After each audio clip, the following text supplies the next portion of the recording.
Hello, welcome along to another Watch Along live on the Sports Corner YouTube channel. We are back once again for the Bundesliga weekender, of course, our first Bundesliga weekend of Watch Alongs, and what a game we have in store tonight. Yesterday was a rather interesting game between Werder Bremen and Cologne. It ended 1-1, wasn't really the most dramatic of games in the world apart from the last and first 15 minutes, but tonight we have a game that certainly will bring us plenty of action. We hope. Last time they played, it was a 3-2 win to Bayern Munich in the Super Cup a few months ago. Even before then, it was a very tight game where Kimmich scored an absolute wonder goal in their previous Bundesliga fixture. But it's Der Klassiker as Dortmund take on Bayern Munich. And joining me for this game, well, we witnessed a rather interesting game yesterday, didn't we? But he's back once again.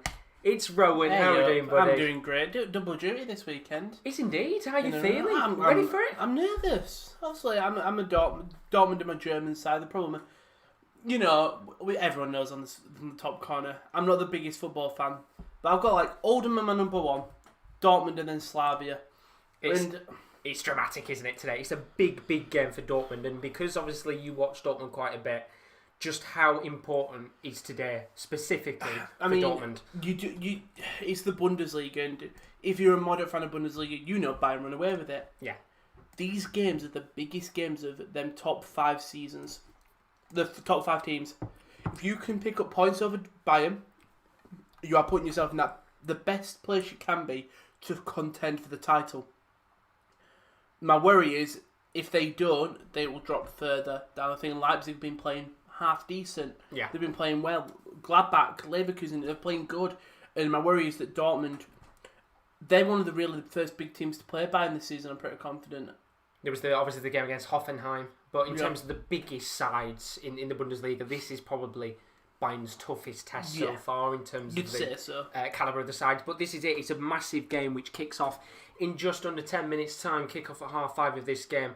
Der Klassiker. It's going to be a very exciting one indeed. Of course, we'll talk for our predictions in a moment. We'll talk for everything in the game. If you are new, as always, do leave a like and a subscription. It is very, very greatly appreciated because we have a lot more watch-alongs to come. But let's go through the lineups in a moment. Yep. Just in the chat, when I was put, come on, Dortmund. Tell us in the chat, who are you predicting to win tonight? And what score are you predicting? Because, of course, we'll make our predictions in a few minutes' time indeed. But let's go through the home side first. Borussia Dortmund. We said a moment ago just how crucial this game is for Dortmund. And they're going up with a 4-2-3-1 in today's game. Berkey is in goal. A back four of Raphael Guerreiro. Hummels, who scored 2 in their previous game in the Bundesliga. Akanji and Thomas Meunier. Defensive midfield 2 of Delaney and Witsel. Attacking midfield 3 of Sancho on the right, Reina on the left, and Royce in the middle, and Haaland, of course, the ever-present striker, is at the top of the pitch, of course. Now, we said about it in the previous game that they played in the Champions League. Of course, you watched that against Club Brugge a few days ago. We had Delaney and Witsel both tracking back to do a bit of defending. Just how crucial is it that Hummels is fit enough to play into That's the the game? problem. He's coming back up. There's only a small injury, but he trained yesterday full, which was nice to hear. So he should be fit for today. But we know Dortmund. They know to play that 5 at the back. Yeah, but it's 3 at the back really with the 2 wing backs. I think we'll see that tonight. They are playing a basic 4.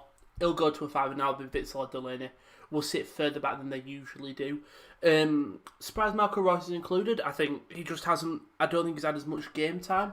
But if you want a player who knows Bayern, who knows what it feels like to be on this Dortmund side to play him, it's Marco Reus. Absolutely. I did think Julian Brandt would start. I really did. Or even Thorgan Hazard. But bring them on as big impact subs. My boy Gio Reyna's playing.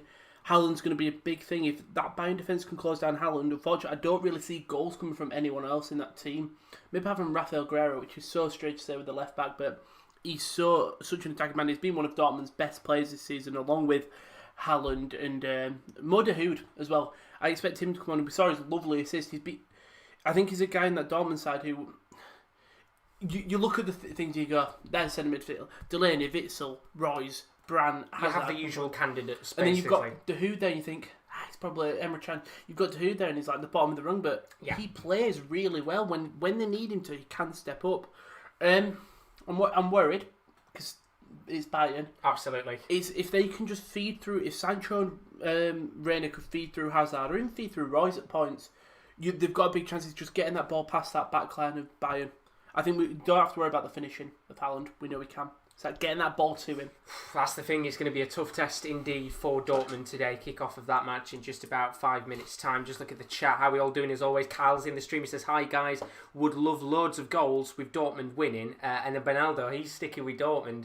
He's going 3-2 to Borussia Dortmund. So interested to see what you guys are saying in the chat for this game. Of course, we also have to look at this Bayern Munich team. We know how good they are. We know how bloody fantastic they are in terms of scoring goals. We saw in their last Champions League game, of course, they scored 6 against Salzburg, and they scored 4 of those in 10 minutes towards the back end of the game. But this is the Bayern Munich team that they're facing off against tonight, Borussia Dortmund, of course. 4-2-3-1 they're going with as well.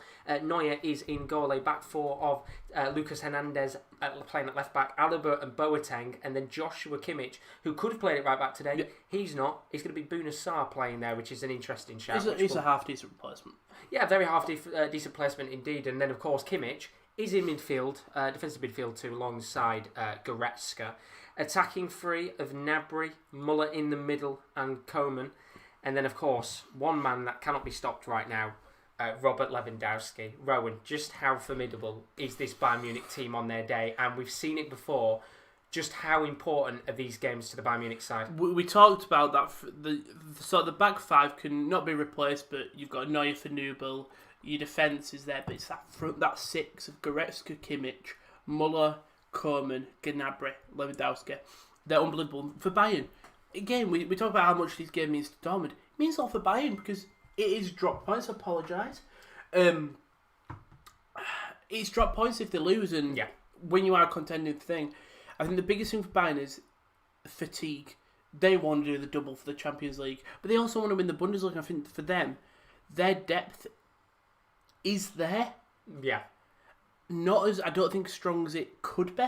As like before, like last year, I think they should have tried to keep Perisic. I know they've got Leroy Sané, but I would have loved if they kept Perisic. Perisic was such a good sub player for them. And Coutinho as well. And Coutinho. They did lose a couple, but they didn't bring Leroy Sané. I think for Dom, it's just Bayern, go in there and do the job. What you'd expect of Bayern, go there and do it. Well, that's the thing. Can they do it? Or will this Dortmund side turn up on the day and maybe... Well, I think to many it will be a bit of a surprise if Dortmund win, because for sure. We know how important, how just bloody fantastic this Bayern Munich side is. It leaves you speechless at times coming up against them. It's just the way they dispose of teams. Even Salzburg, when we did the watchalong, KD said that they didn't actually play that well. They scored 4 goals in 12 minutes. It's incredible. It's once they switch the burners on, once they turn on that turbo, they can go. It's just all about how quick they get it going within the first 4 minutes. It's going to be embarrassing day for Dortmund. If they can hold on, I think for Dortmund it's just holding on, get a lucky goal even. Sometimes luck needs to be in favour. They're at a lovely stadium though. We always say that indeed. It is a really nice stadium, the Signal Iduna Park. Just a shame, of course, there could be as many fans in the stadium tonight. Love to see it. The last time these two sides played off, of course, we said it was not too long ago actually. It was a few months ago, about a month or two. Played off against each other in the German Super Cup. We actually missed that game because the Champions League playoffs were going on at that point, but it ended Bayern Munich 3, Dortmund 2. If we can get something similar, we're in for an absolute cracker at Der Klassiker. But let's have a quick look at the bench as well before we go into this game. Of course, we said about the lack of depth potentially in some areas for both sides. Dortmund on the bench there, they've got Mateo Mori, the Spanish defender, Mahmoud Dahoud, who could come on at some point, make a difference. They have Hazard as well, Thorgan Hazard, Julian Brandt, the youngster Jude Bellingham, of course, formerly of Birmingham, Emre Can, Piszczek, your favourite man, Felix Passlack. We love Felix. And we've got Hicks as well. And then on the right-hand side for Bayern Munich, Javi Martinez, who's been an ever-present over the last couple of years for Bayern, of course, Leroy Sané, the recent signing, Douglas Costa, Eric Maxim Choupo-Moting. I guess they could make changes. I love him. Absolutely love the man. I guess they could make changes if the score gets quite comprehensive. That's the thing, yeah. And then they've got Mark Roca, Tolisso, Nubel, Chris Richards and Musiala. Just looking at those two benches before the game kicks off as the players come out, what plays do you think could make a difference in this game later on, of course, with the 5 substitutions? I think for both sides, Bayern have got the better in terms of if they go the goal down, they need another goal. They can bring on Choupo-Moting. Dortmund don't have that second striker. I think Hazard and Brandt probably could play, the Royce can, but it's not an out-and-out striker. Bayern have that with Choupo-Moting, yes. Is memed, it's Choupo-Moting. Yeah. But he can score goals if they need him to. Dortmund do have good depth in that midfield. You have got Hazard, Brandt, Dahoud, Can, all who could come on and easily fit into the team. But then you look at the wingers. Yeah. The thing on the bench, you've got Leroy Sané, Douglas Costa. But both teams have got youth as well. Morey and Dahoud, I think, is good. But you've got Morey for thing, and then you've got Chris Richard and Musiala. It'll be interesting to see the difference these youngsters make. It'll be very interesting indeed as we just go, of course, through the lineups on BT Sport right now. Jude Bellingham, another player as well. I think, Rowan, it's time to ask, as the game kicks off in just a moment's time. It's the tough question that we always have to ask on this channel. Score predictions. What are you feeling for this game? Because, of course, you're a big Dortmund fan, but are you going to stick with your boys, or do you think Bayern will win? Well, KL went for a 3-1. For Bayern, I'm going to stick with the boys, because I think you have to back your team. But I don't think it's going to be plain sailing. I think it's going to be a 4-3 to Dortmund. Really? I think Dortmund will go 3 goals up. Bayern equalise, Dortmund get a late one. That's just the thing. If I was going to be realistic, I think you'd go for a 3-1 Bayern, 3-0 Bayern even. That's it. The team is so clinical, so devastating. They run through some of the biggest sides in the world. Josh, yours. 4-2 Bayern. I think it's going to be a goal frenzy of a game. Hopefully, it's what you want in a fixture like this. I think both sides have got really good attacks. Bayern Munich's defence, I'd probably say, is a little bit better. To a certain extent in terms of how they're playing right now, and I think that's just the fact that they can rely on Bayern Munich scoring so many goals. Mm-hmm. But Dortmund, you can't say no to them because they've got a goal machine in Haaland, and they've got players at the back as well that seem to be scoring. Obviously, Guerreiro's attacking, and Hummels has been scoring as well as the game kicks off. You can't. Yeah, the game kicks off. You can't rule them out. You can't. It's a long ball immediately up through to stop two Kings of Coman, who will win it, but eventually Delaney will get it clear. There's one thing that Dortmund will have is that they have got depth at the back as the ball's stolen for Dortmund, and Bayern do well to get it out. Very good work at the back indeed. You'll be able to see on your screen right now, of course, we can't unfortunately show the game because of copyright issues, so apologies about that. But you can see in the top corner of your screen right now, of course, you'll see the timer going on in the background. For those of you that are watching the game, try not to spoil it because we will be a little bit behind in terms of our live stream that we're watching on. But Hernandez coming forward here, Hernandez into the box, tries to get it to Lewandowski, still there with Gnabry. Lewandowski hits the side netting, and nearly 40 seconds in, we had a goal. And it comes from Raphael Guerreiro stake. He tries to pass it to Witsel. Complete wayward pass. It goes to Lewandowski. Ends up being shipped all the way to Lucas Hernandez. Hernandez crosses it in, deflected through to Lewandowski, posts it to Gnabry. I think Gnabry's actually is. I think Dortmund will call the thing as Alba practically slaps Haaland. Maybe not foul. Gnabry's asking Lewandowski to leave it there straight after you see him go. Why didn't you leave it? Could have been a goal if Lewandowski's a bit unselfish there and leaves it to Gnabry. Said he goes for it and hits the side netting. Could have indeed. Great start for the Bayern. Really good start, and it's crucial in this game. I think we say it all the time about how it's crucial to get a nice early goal, but I think if there's one team that has to go out there in this match and get the first goal, it's Dortmund. It is. They've got to put the pressure on them today, and there's already a chance here for Dortmund to come forward very quickly. Can they make the most of this opportunity, though? That's the question. Gio Reyna lays the ball off into Royce, and just very quickly, actually, while not much is going on, Marco Reus not played a great deal for Dortmund over these last couple of weeks and months, but in a game like this, could he be that crucial player to make a difference? That's the thing. He's come off the bench quite a bit, but he's played in so many De Classicas. He's played so much for this Dortmund side. He's a legend at the club. Oh, 100%. He knows what it means to play against Bayern and what to do. And we see sometimes with strange inclusions in teams, putting in a veteran where you think, well, that's strange. It's because they know the team inside and out. And what Royce can do is build that build-up play where they know the weakness. He's played against Boateng and Alaba for so long now that they will know, but it works the other way around. Boateng and Alaba will know how to contain Marco Reus. As Sergio Gnabry just tried to run through the ball. He's tackled by Delaney, but Bayern really playing a high-pressing game here, Dortmund, onto Dortmund. Plays the ball, it's Raphael Guerreiro, plays it through to Haaland. Haaland is all the way through. Forward. He's got no support. He's placing it through to the middle to Marco Reus, but Neuer clears it. Bright sparks for both of him there. Great ball by Raphael Guerreiro. Plays through Haaland. He's just got no one in the box. Tries to square it. No one there. Very unlucky indeed, but it's a very good chance. Nicky Boy said, can we see the game? Unfortunately, as I said earlier, can't show the actual game live because of copyright issues, unfortunately, which is a real shame. But what you could do, keep us on in the background, get a stream up, watch us both at the same time, and then you can see our reactions. But unfortunately for us, as much as we'd love to show the game live, we can't, unfortunately. But 3 minutes in, As long as this doesn't go the same way as what Werder Bremen Cologne did, because that was a little bit frustrating in terms of how things started in that first 15 minutes. But these are two incredible sides as Bayern Munich come forward here. It's Gnabry going to try and lay a ball off into the path of Lewandowski. He's just coming a little bit deep here to try and help out that attack, and still a ball there. Going to try and loft it to Coman on the right hand side. Some good defending at the back there from Guerrero, and a great start to this game indeed. This is what we want to see from the best sides in Germany. It's what we expected when these two played. We knew they were going to be attacking football. I mean, it's what we're going to get. Both these teams won't slow down, we know this. No. They are relentless when it comes to the pace of the game. They both are hungry to get as many goals as they possibly can. Well, you see that man there, Jadon Sancho.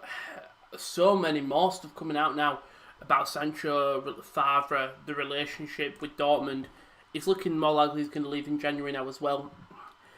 The thing is he going to be a big miss? He didn't play against Club Brugge, but Dortmund seemed to play like Sancho didn't matter, which is so strange considering he was so pivotal last year. But I think at the same time you can look at it to a certain extent and say very similar to Ousmane Dembele when he left. I think a lot of people at the time were saying just how crucial is Dembele to the club, and he moved on.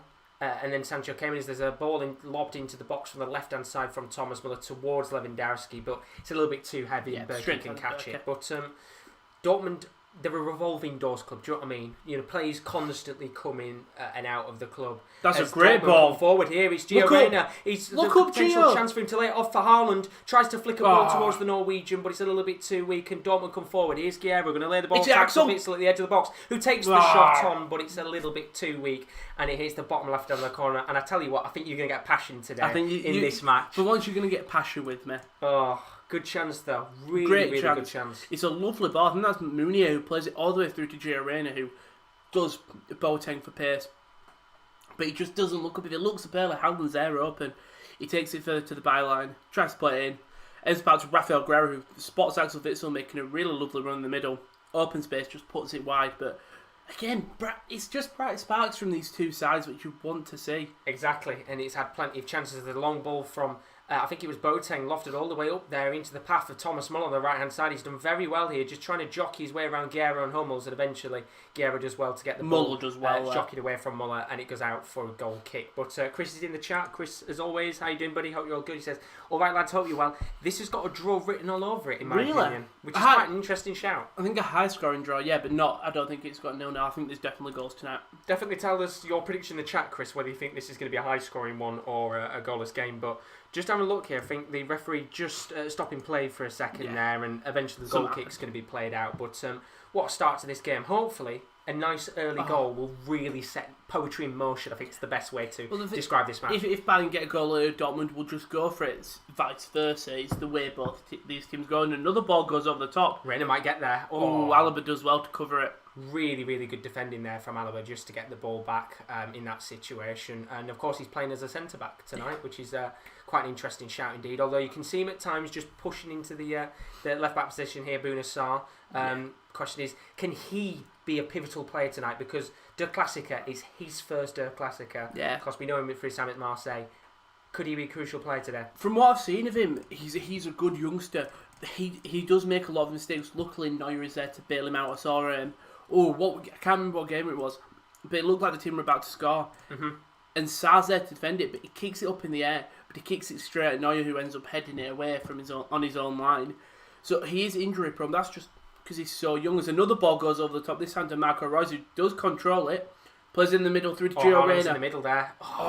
He's so unlucky because Reyna's just not quick enough to get to the ball. It's great really coverage good by defending Kimmich. Exactly, from Kimmich there to get the ball back. And you could see that. I think if Reyna had just got a touch there, it was a simple pass to Haaland, who could have been through on goal. He could, but Kimmich does look really well. It's the defender's instinct in him. He comes straight back in, slots in that position, and just covers the route. He certainly does indeed. Chris has put, if Alaba does leave, where do you see him going to? Because of course that's a big subject right now, isn't it? You're more of the transfer man. I would have said, I think Man City have been scouting him for some time. Man City, Juventus, I think the two clubs. But then again, he's always said he wanted to go to Barcelona, Madrid. So there's a lot of clubs I think who'd want him, because and you take him now. It's not like he's such a versatile player. He can play centre back, he could play left back. If you really wanted to play him on the left mid, he could quite easily do it. He could play him at CDM as well. He's played in that centre defensive mid position. He's a naturally gifted player that I think, any club in Europe would be very lucky to have him just because of how many positions he could play. But I think if there's one club I had to pinpoint out as the one to get him, I do feel like maybe City would be the ones to try and push for him at the back as Dortmund come forward here, and there's potential chance for Guerrero on this left-hand side. What can he do? Dancing his way down that left-hand position. You can see there's calls in the box for it to be lobbed in towards the path of Sancho and Haaland, but some really good defending from, of all people, Kingsley Coman. I mean, we talk about the versatility of both sides. Both sides can defend well. Guerrero just takes way too long. Get that ball in. Haaland's dangerous in the air, much as Lewandowski. I think these two strikers for both sides are very similar. Both lethal at finishing, both lethal in the air. It'll be hard for both defences to stop them. Absolutely. It's going to be a fun game. I mean, already 9 minutes in it kind of feels like it's been a lot better than what we had yesterday. But we had the first 15 minutes, didn't we, where that game was really, really good and then it died down. Yeah. But there's such a gulfing clash in the Bundesliga from those two sides that I think for a long time now, and I was saying to Kieran now before we went live that there hasn't been a goalless Der Klassiker for 4 years. I don't think we're getting that. No. I think these teams now, compared to 4 years ago, this Dortmund side, I think, is probably as best as it's been for quite a while. Yeah. And I think the probably Bayern side... probably since that Champions League final. Yeah, back in 2012. And I think this Bayern side is certainly as good as the team back in 2012 as well, that won the Champions League. Yeah. I think they're both incredible teams. Bayern are really fine. Obviously, we know what happened when they lost all their big key players, Robben, Lahm, everyone. You would have expected a massive rebuilding phase, but they still won the league. They still did everything they had to do. And yet, they're still here running the league with an incredible side. As Kingsley Coman comes forward here on the right wing. Apparently, Chris has just put in the chat, there's been a goal in the Sheffield United game. David McGoldrick, who seems to only ever score against teams like Chelsea, for example, which is absolutely bonkers. But what a start to the Premier League in that game. But what a start to this game as well. Yeah. 10 minutes on the clock. Still 0-0 as it currently stands, but both teams have had a plethora of opportunities early on. So many a lot of chances. Nothing really testing both goalkeepers. It's normally living long balls that the keepers have had to collect. And the only person who's been under a bit more pressure is Neuer. And that's not even in goalkeeper sense, it's just he's had the ball played back to him a lot, which he does very often. Yeah, I agree on that one. I think Dortmund have had not many chances. I mean, we're just looking at average positions right now. Players are really close to each other. It is kind of that 4-2-3 in terms of 4-2-3-1. You can see Haaland's just a little bit further up than Marco Reus. But as you said, Witsel and Delaney both coming back very deep at times to help out with the centre-backs as Dortmund come forward here, Rowan. Yeah, sorry. I think it was Meunier. Claiming to be fouled. I think he's won the corner. He's done well. Done really well, The ball looks like he's going out of play and he just falls on the floor, but he keeps it in. Straight off Goretzka. And out for the corner. It's a lovely ball over the top by... it was Meunier who initially played it to win the initial throw-in. Plays it up, tries to play through Haaland, and as we know, Manuel Neuer comes out, heads it out for a throw-in. Sancho takes it quick and Meunier nearly goes through and plays the ball into Haaland. Question is... First corner of the game. Can they make the most of this set piece? Keep your eyes on Mats Hummels. Into the box.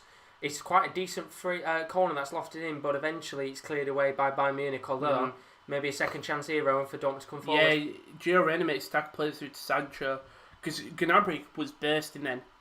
Ball over the top and it comes to nothing.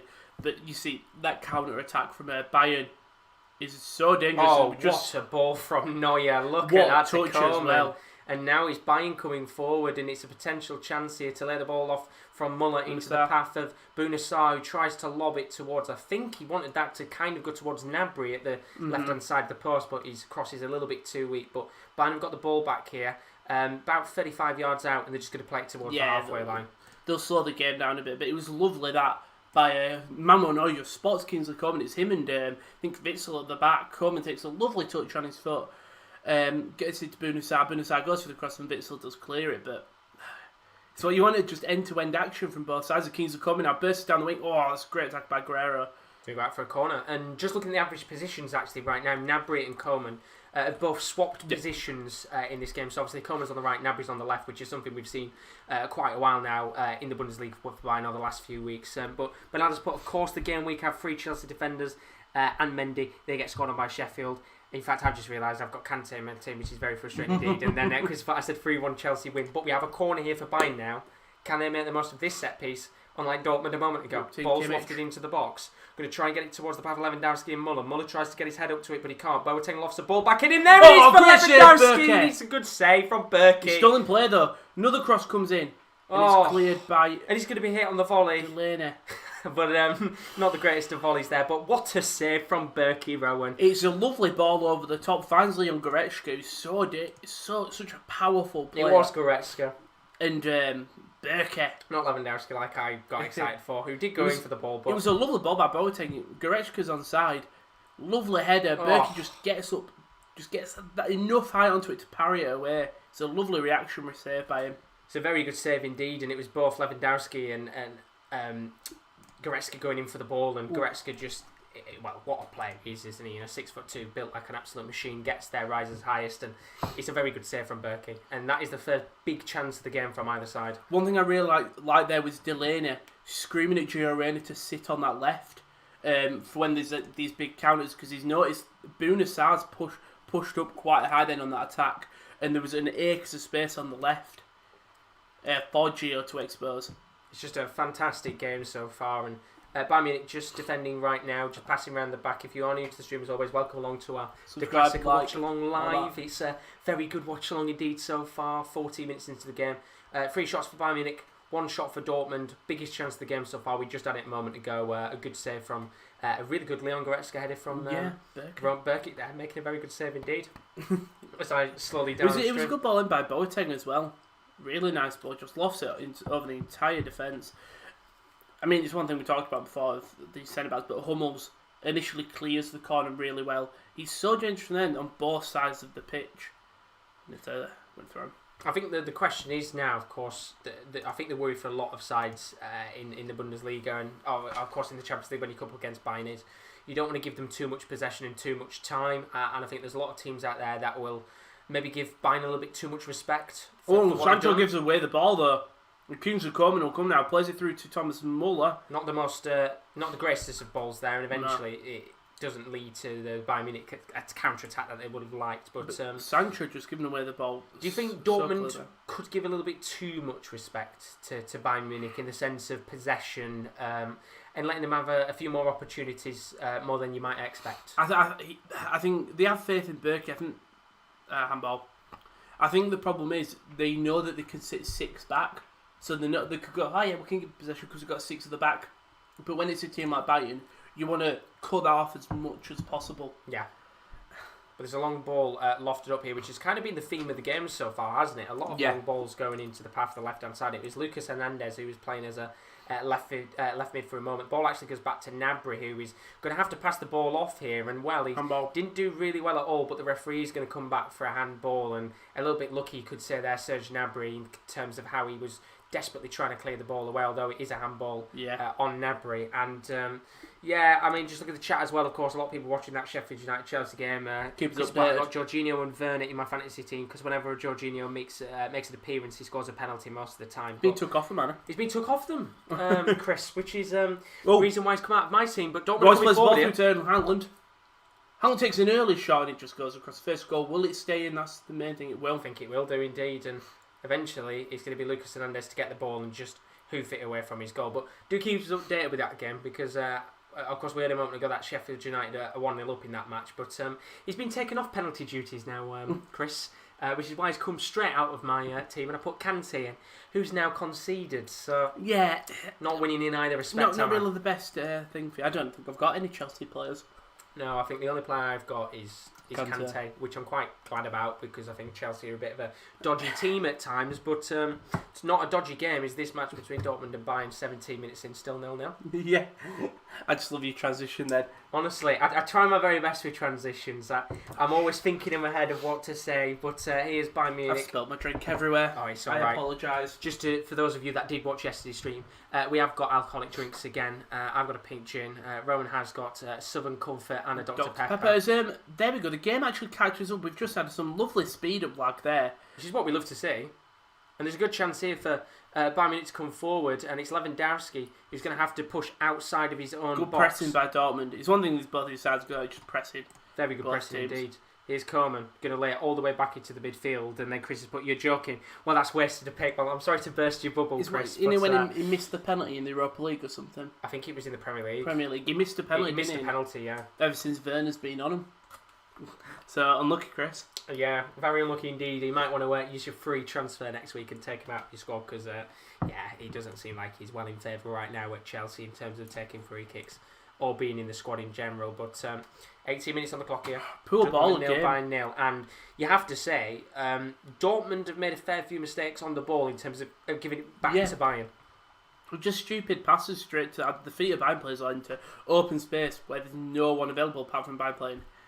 That's is that Delaney just stabs in there. Love that kit, by the way. It's a really nice kit. But, bit of a poor decision there from Delaney. Pushes Kimmich over, who we haven't really had to see a great deal of so far because it's been a lot of long balls from Dortmund trying to push up the pitch and get it towards the likes of Haaland and Reina, but just doesn't really seem to be working right now. Neuer's not had much to do. I mean, talk about Reina, but you don't look at Reina.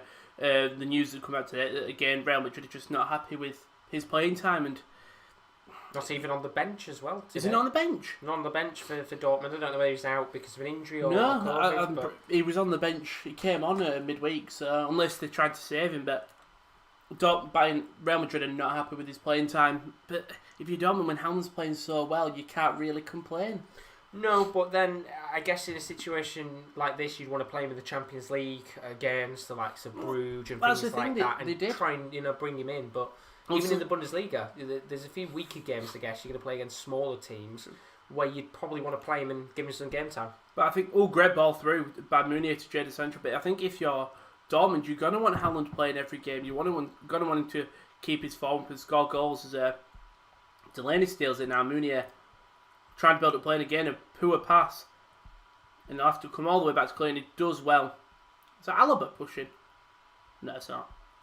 No, it wasn't in that situation. It was. Is that Gnabry? That's Gnabry, yeah, who's gone in for the ball right now. But, got my numbers confused. Sorry, it's not Gnabry. It's actually Alaba. I thought who's it all was the way forward. Jesus Christ, making a run at striker there, but Sancho giving the ball away for a moment there, and in fact, it's been given away once again here. But the referee, I think. No, he's going to play on in this situation. It's Bayern Munich coming forward as well. There's 4-on-4. It's Gnabry who's just in the middle. He's going to lay the ball off into the path. I think that is Leon Goretzka. Then lays it out onto the left-hand side into the path of Alaba, who's come up from the left-back position. Tries to lob a ball into the box, but eventually it goes out of play.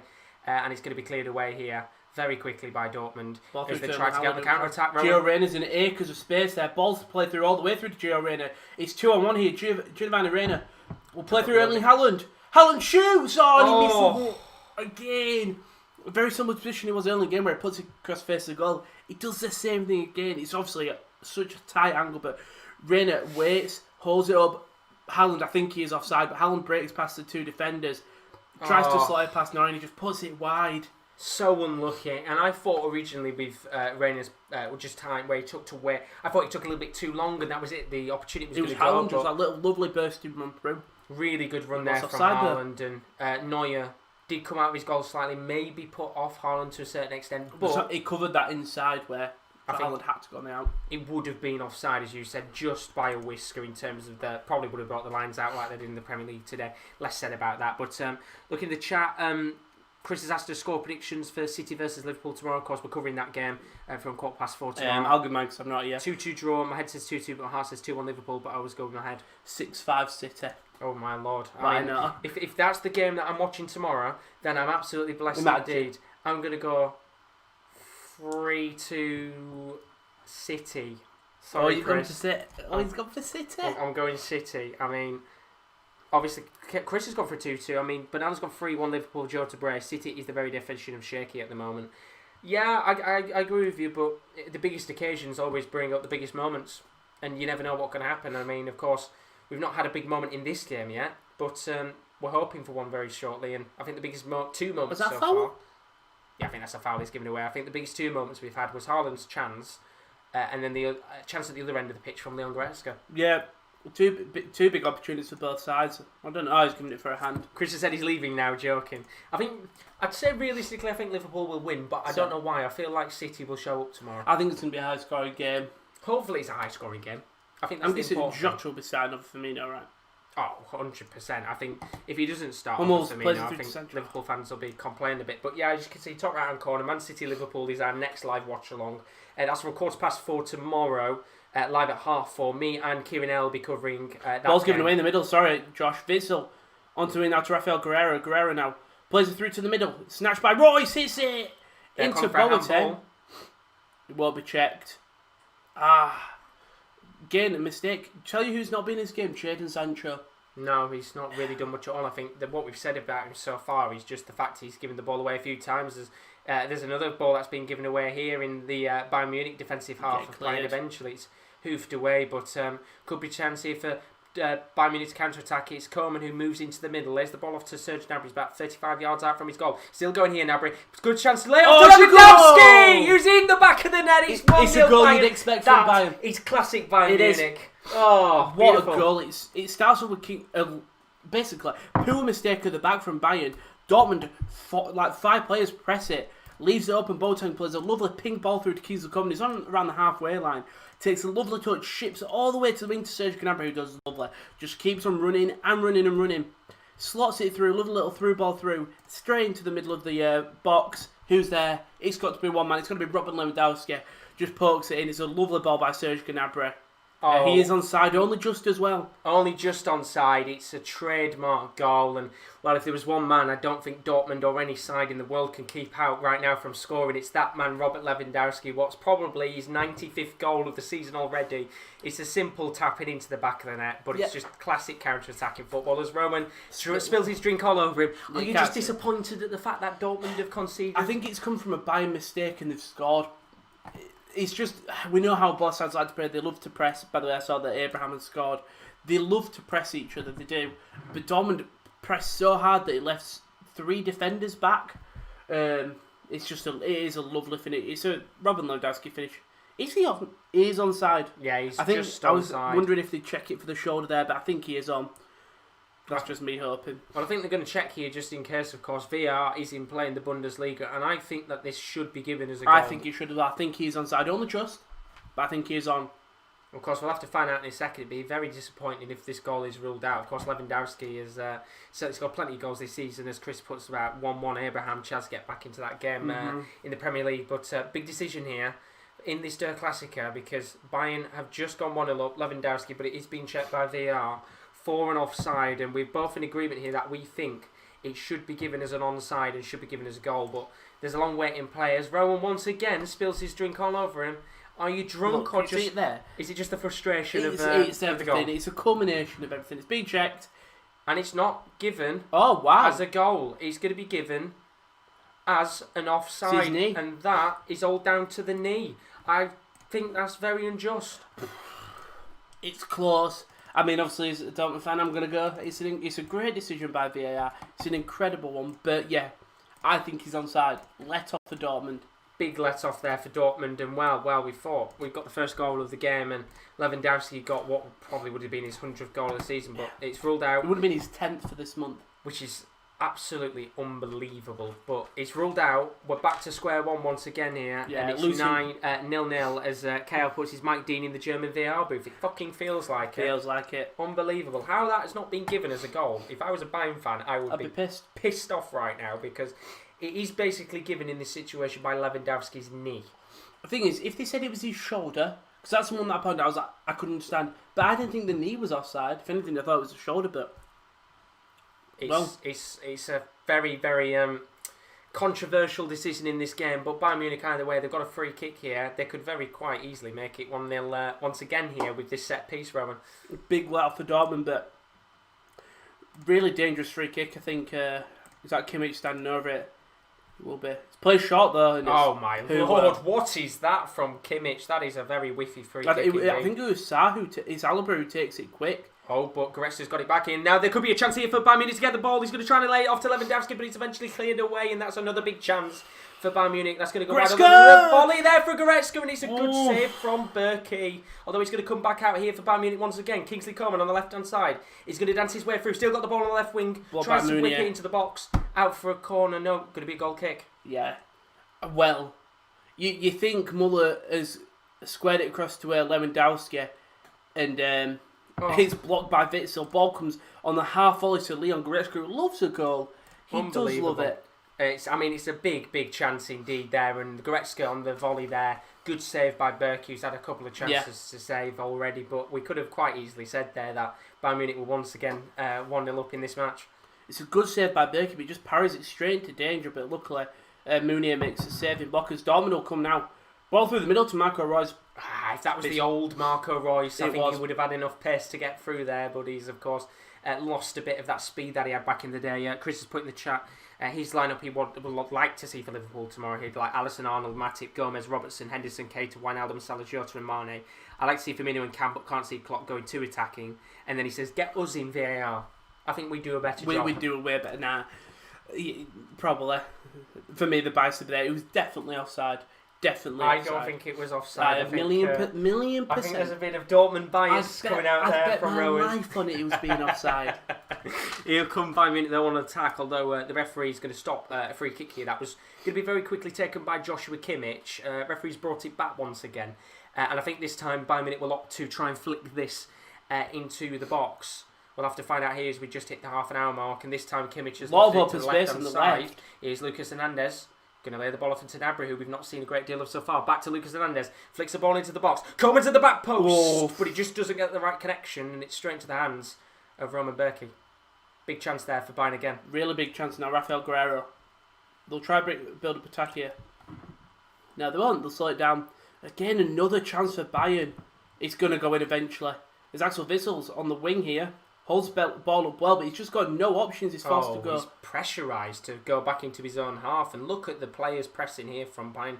There are 4 players currently closely marking Guerreiro. He does so well to get out there, doesn't he? He does, but then he's won the ball back. Erling Haaland now plays out to Meunier. Meunier on the wing. It's a great block by Lucas Hernandez. That's an incredible block. Lucas Hernandez. It's Lucas. Theo's the one at AC Milan. Confused.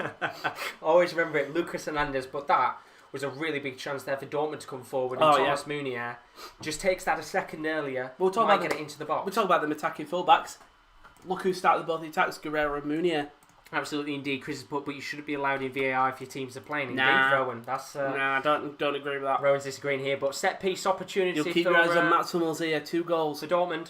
Lofted into the box. Tries to get it towards the path of that man, Mats Hummels. Unfortunately, doesn't reach him. Although they're going to get the ball back once again here. It's Guerreiro. Going to flick it onto the right-hand side. Here's Sancho. Lays the ball into the box. It's cleared away. Although he's going to come back here for Dortmund once again. Flicked into the outside of the box. Hits it on the half-volley Marco Reus. And it's just a little bit too high. He saw his name in lights. Oh, well, Marco Reus has had his name in lights multiple times in Der Klassikers, but unfortunately, his shot was just a little bit too high there, wasn't it, Rowan? It was an awful shot, to be honest with you. The corner, it's Leon Goretzka who heads it out. Dortmund keeper play Guerreiro plays all the way across to Witsel, passes it to Reus. And Reus just absolutely skews it. Very unlucky indeed. And well, the goal kick there from Manuel Neuer going all the way out of play past the halfway line for a Dortmund throw-in. We've just reached the half an hour mark of this game, and what a match this has been. Great back somehow hasn't got a goal yet. It's somehow not 1-0 to Bayern. It's mad, and I think Dortmund have had their fair few chances, but we had the offside decision earlier on Lewandowski, and as you said, somehow it's not 1-0 Bayern. Although Dortmund are coming forward here, it's Haaland trying to spray a ball onto the left hand side towards Guerreiro, and now it could be a Bayern Munich counter attack. Question is, what is Bruno Sarr going to do here? He's going to eventually lay it back to Boateng. He's going to hit the ball long. Gets it towards Lewandowski. It's come down now for Muller, who takes the touch into Gnabry, just about 30 yards out from goal. Now it's into Lucas Hernandez on the left wing, tries to flick a ball into the box. It's going to be eventually hit away from the goal by Akanji. Nearly gets into the path of Kingsley Coman there, and it's going to have to be cleared away here by Dortmund. Risky bad. There's one thing I don't like about Jadon Sancho. I know he's a great player. It's his effort levels dangerous. I think it's dangerous. Delaney gives away another free kick, and it's a really dangerous one. Really dangerous free kick by Delaney. Such a huge area for Dortmund to whip this in. It's one thing I don't like about Jadon Sancho, his effort. So you've seen in this game, Sancho's given away the ball, and he's not chased. You saw it there, Haaland lost the ball. He has gone from his own attacking third all the way back to the halfway line to follow Alaba when he's lost the ball. Sancho doesn't have that work rate. He doesn't indeed, but we've got a Bayern Munich free kick here. It's about, I'd say, 35 yards away from goal towards the left-hand side. It's in a position to hit this. Kimmich and Alaba are standing over this. I've got a feeling that Alaba's going to try and hit this into the back of the net. You'd hope so, wouldn't you?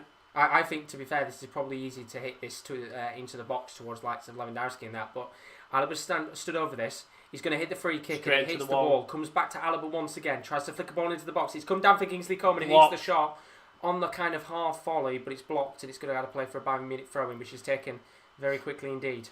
The way this game's going, it's lost.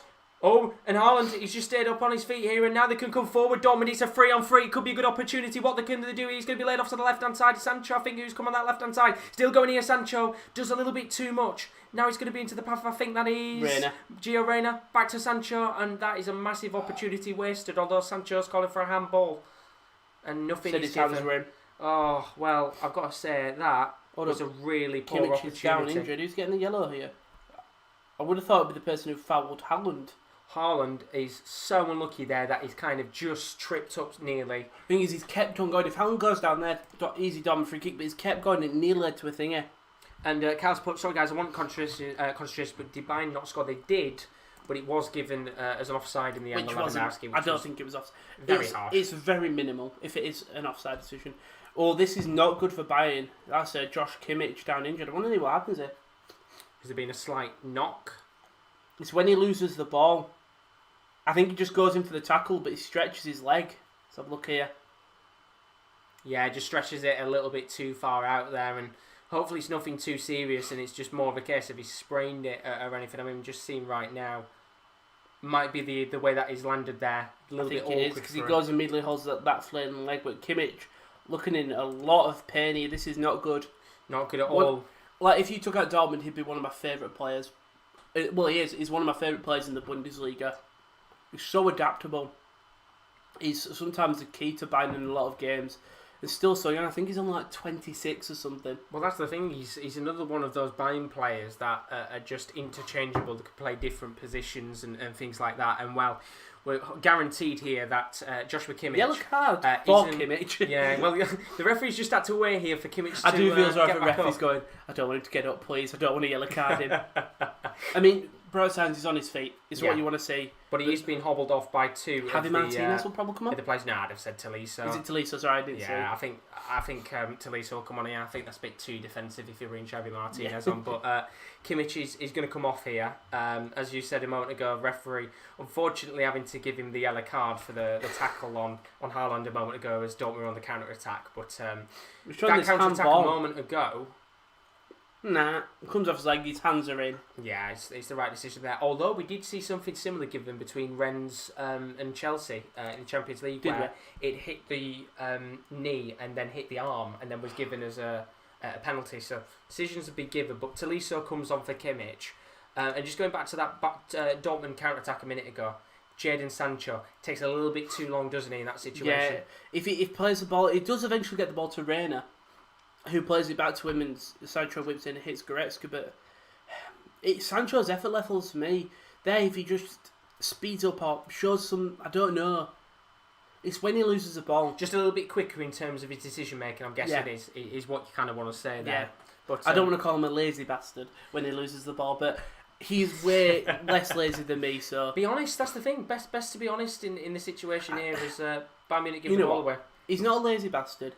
Just compared to the effort levels of the rest of his team are above. There's a long ball's played over the top through to Rafael Guerreiro on that left wing. He just slows it down through to Jadon Sancho now. Bit of open space. He'll have a dig, and it's blocked. And eventually cleared by Bayern, who could come on a counter-attack here. Well, Muller's done really well to get the ball back. Lays it off to Lewandowski. Look at the space on that left-hand side. Coman has the space to run into. Eventually, it's just hit long from Lucas Hernandez.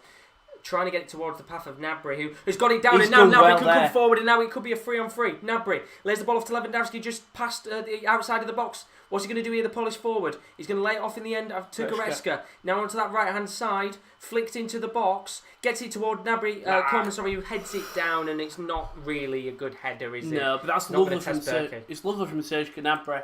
Just doesn't give up in the fight between Guerreiro and Witsel, I think it is, and gets the ball, blitzes through. Doesn't lead to anything, but game bright spot. You've seen the stats there: 47% possession for Dortmund, 53% for Bayern.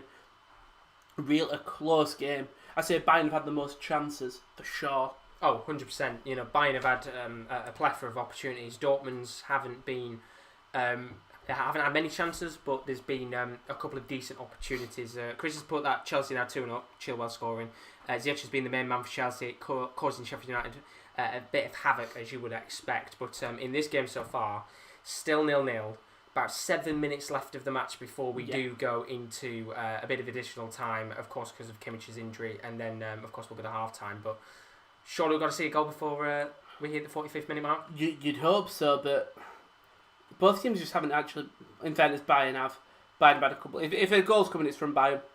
I mean, there's been a lot of mistakes from, I think you could say, to be honest, both games. sides giving the ball away. Guerrero It's Dortmund dispossessed. here who give the ball away. Now it could be a good chance. Muller lays the ball off towards Coman, takes a poor touch. Although they get it back here once again. Leon Goretzka somehow getting onto Coman's incredibly heavy touch. He tries to chest it down and, well, a little bit better there. And I think we could have been having a big chance on goal. It's just a bit too high for him, unfortunately.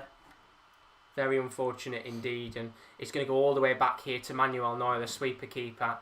We've got about 6 minutes left of this first half. Dortmund 0, Bayern 0. As Bayern come forward once again, and it's a really poor ball there. And another chance that gets wasted for Bayern to come forward. It's got Bayern real all over it, done it this game. They're just the way they've been playing Dortmund's mistakes. I was surprised if... I'll say I don't think Favre would, but if Hazard comes on for Sancho before the 60th minute, Sancho's made a lot of mistakes. His decision making, I don't think it's been quick enough that Dortmund would like us. Haaland's got the ball here, plays it through to Marco Reus. Reus takes a touch, keeps hold of the ball, and Dortmund will just slot it down with Jadon Sancho. Back to Marco Reus, passing in between each other, trying to find some open space. And again, a poor pass by Marco Reus, blocked by, I think that's currently Tolisso. Good work there from Tolisso, and now it's going to be Bayern Munich who try to push forward here, and well, it's going to eventually land at the feet of Coman on that left-hand side. Going to lay the ball off into Leon Goretzka, who pings it towards that right-hand side towards Gnabry. It's not a good ball at all, and eventually Jadon Sancho, who has moved to the left-hand position himself in this game, does get the ball back for Dortmund. Guerrero plays the ball over the top to Haaland though. It's one thing that Raphael Guerrero does well is he's not afraid to leave his position. He trusts his defenders. Marco Reus, a bit of an awful touch, but gets it out to Jadon Sancho on the wing. He'll cross it in. Look at the space to loft it towards Witsel. He's there with the post, and it's a poor shot from Witsel. It's a good ball. It's a great ball by Sancho. But it's such an awkward angle for Witsel to take the shot on. He's towards the right-hand side of the post, but a little bit further away from the post. And when the ball's put in, great ball from Sancho. It's just so awkward for Witsel to be able to position himself to take the shot on. If only he could have took a touch, but he wouldn't have had enough time. Very unlucky indeed. Close. Very unlucky. We've got 4.5 minutes left of this match. Just looking at a potential chance here for Bayern to come forward. It's Coman on that left-hand side. He was up against Meunier. Flicks a ball to that right-hand side towards the path of Gnabry. And eventually it's going to be headed down By Raphael Guerrero. into Roman Berkey, who's had a lot of work to do in this first 40 minutes, hasn't he? He's just got to keep his wits about him. Nothing even like the main chances. Made a couple, like 3 really good saves. But it's more just when his defence pass back to him or head back to him, he's got to be ready. He has to be, and he's been really alert tonight. There's been a couple of opportunities, for example, the Goretzka half volley, which he had to save. He's looked good so far. And there was a period, wasn't there, where Dortmund were playing hits over Berkey. I think Berkey was being rested and was a little bit out of form, especially, but he's come back into the team now. And on a game like this, he's been pivotal so far. Oh, 100%. He's a good goalkeeper for them. He's not the best goalkeeper in the Bundesliga, but he does a good job for me. You've seen this game, he stepped up. It's a big game for goalkeepers in the De Classica because you are going to have to play. Yeah. You are playing the full 9 minutes. You see a lot of games where keepers will play 80 minutes because there were 10 minutes where they don't have to do anything. This game, because it is so back and forth, you've always got to be so alert. Yeah, you've got to be switched on. And talking about being switched on, there might be a few more opportunities before the end of this game for both sides to try and nick the first goal of this match. But Chris has asked us while things have got a little bit quiet for a second. In fact, we're going to have to stop here because Haaland's got the ball back and this could be a great chance for Dortmund to come forward. Much on it. But his ball's a little bit too heavy for Gio Reyna and very unlucky there. But the question Chris asked in the chat, of course, if you've got any questions football related, do chuck them in the chat throughout this watch along. How long will Ole have Leicester's Manchester United manager? I think he'll be gone in the Christmas period or by the end of the season. I don't think I think maybe end of the season. But like Chris said, I think it's sort of Champions League. They can sort of not sacrifice the league, but they can definitely say, right, if they don't have a good league, but they've got through to the quarterfinals of the Champions League, I think if they get to the quarters, I think he'll stay in, maybe. Unless Poch's available. If Poch is available and wanting to go to United, they'll take him immediately and Ole will be gone. I don't think he'll have much longer left, to be honest. I think it all depends on his results. I think if they've got to get a bit of consistency right now, and I think if they get that, then he'll have a bit more time. But talking about consistency, there's been consistent bang attacks here. They're coming down that left-hand side. Coleman trying to loft a ball into the box. He's slightly deflected away by Munier. He's going to get his head on it in the end. It's going to come down towards Gnabry. Now it's into Lucas Hernandez, just outside of the box on the left wing. Lays the ball off to Coleman. Then it's going to be laid off to Gnabry, who's come on that left-hand side for now, when eventually this Bayern Munich attack doesn't look like it's going to come to anything, although they're coming forward once again here. Coleman, both wingers on that left-hand side of the wings right now. Going to come towards Lucas Hernandez, and I think... Did they give him the free kick? Give a free kick to Dortmund, I think. I don't know what's really gone on here. That's a foul, he's pulled his shirt. Yeah, that has to be a free kick to Bayern Munich. As well. And the referee hasn't given it, which I think is a bit of a They might have given it offside. Maybe to Bayern. In Dortmund's favour, but Bayern may have been offside. That's a clear foul by Reina. Very interesting decision indeed, but maybe Dortmund there a little bit lucky to have not given a free kick away, but as you said, maybe it is due to an offside call, which is why it doesn't count. But Dortmund going long ball once again here. Akanji with a really long ball, trying to get it towards the path of Haaland, but nearly works too heavy. And Bounassar tries to get the ball away. He's giving it away back to Dortmund here, about 45 yards out from his goal. It's Witsel. 45 seconds left on the clock. Can Dortmund get a late goal here in the second half, or little nothing as it's Reina outside the box? Ends up going all the way back to Guerrero, to Hummels. Hummels finds Sancho on the wing. Chance. Look at the numbers in the box right now. Can they flick the ball in there? It's towards the path! Come on! It's Marco Reus! It had to be him. De Classico hero of the past. A Dortmund legend. Could become the De Classico hero of present. Well, we talked about a late goal happening, and it's probably come to the side who don't actually deserve it, really. They haven't been in the game. It's a way of football, and it looks like it's messed up. Gio Reyna eventually has to go back to Hummels, who just spots so much open space on the wing for Jadon Sancho. Sancho holds it long enough to play. I think the ball. I don't know who whips that in. Oh, I think it is Reyna. It's Guerrero who plays it in. Marco Reus is unmarked, just slots it past Manuel Neuer, and it's 1-0 to Dortmund, Josh. Well, this is the thing. Great finish by Marco Reus. Turns his body. About him. He has played in Der Klassikers, year on year. He's been the hero of the past. As I said a moment ago, he's now the hero of the present. A simple tap-in for him, but he won't care how he's put that into the back of the net, whether it be a 50-yard effort or out just inside of the box. Dortmund have taken the lead, and while you could say they've had a few opportunities in this game, I disagree with you. I think they have been in it and they've had chances, but compared to Bayern's opportunities, somehow Dortmund take the lead with 3 minutes of additional time. You didn't really see it coming. The image of use of Reus is awful. But he's got a horrible beard. But Bayern will come again. It's Muller trying to play through Serge Gnabry. Very unlucky indeed there that Gnabry couldn't get a ball, of course. If Bayern could get a goal back here before half-time comes in, then perfect game, perfectly balanced game for the second half. But Dortmund now trying to get a second here. Akanji with a long ball all the way back to Manuel Neuer here. As Bayern look to push forward and get an equalising goal just before half-time, of course, as I said a moment ago. 3 minutes of additional time, 1 minute and 30 seconds left. And, we're going to have a lot to talk about here at half-time in a moment. But let's see what happens here with Bayern. As they sit back in the defensive half, trying to push forward here for one last opportunity of this first half. It's with Tolisso just before the halfway line, lays a ball into the path of Lucas Hernandez, who's going to drive forward. He's got some space to push. Now he's laid into the middle of the box. Here is a chance for Gnabry. Still got a chance, and he wants to take on the volley, but the referee's going to give a free kick here, and this is a massive opportunity for Bayern Munich. It's prime Thomas Muller, Lewandowski. I was looking, it's Delaney. Right decision there. It is a right decision. Delaney just runs into the back of him when Gnabry pulls his leg back to shoot. And Chris has put egg-fried Reus, and Bernardo's put, come on Dortmund. He's celebrating as Hummels goes into the book there, and this is a massive opportunity for Bayern Munich. Just before half-time, they've got plenty of good free kick takers. Who do you think's taking this? I think it's well, you see the three men, Alaba, Muller and Lewandowski all standing over it. That's a stupid... Delaney, no need to thinking Gnabry's not getting full connection with that maybe there's a man standing in front of him. Just runs it back, his leg gets caught. I think Lewandowski's taking this. I think he might go in as well. Do you think? I've got that feeling. Right on the end of the half, he'll take his time.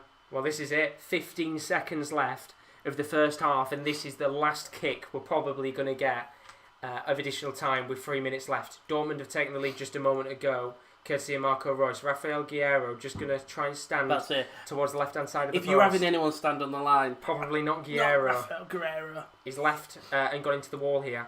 Big chance. Bayern Munich.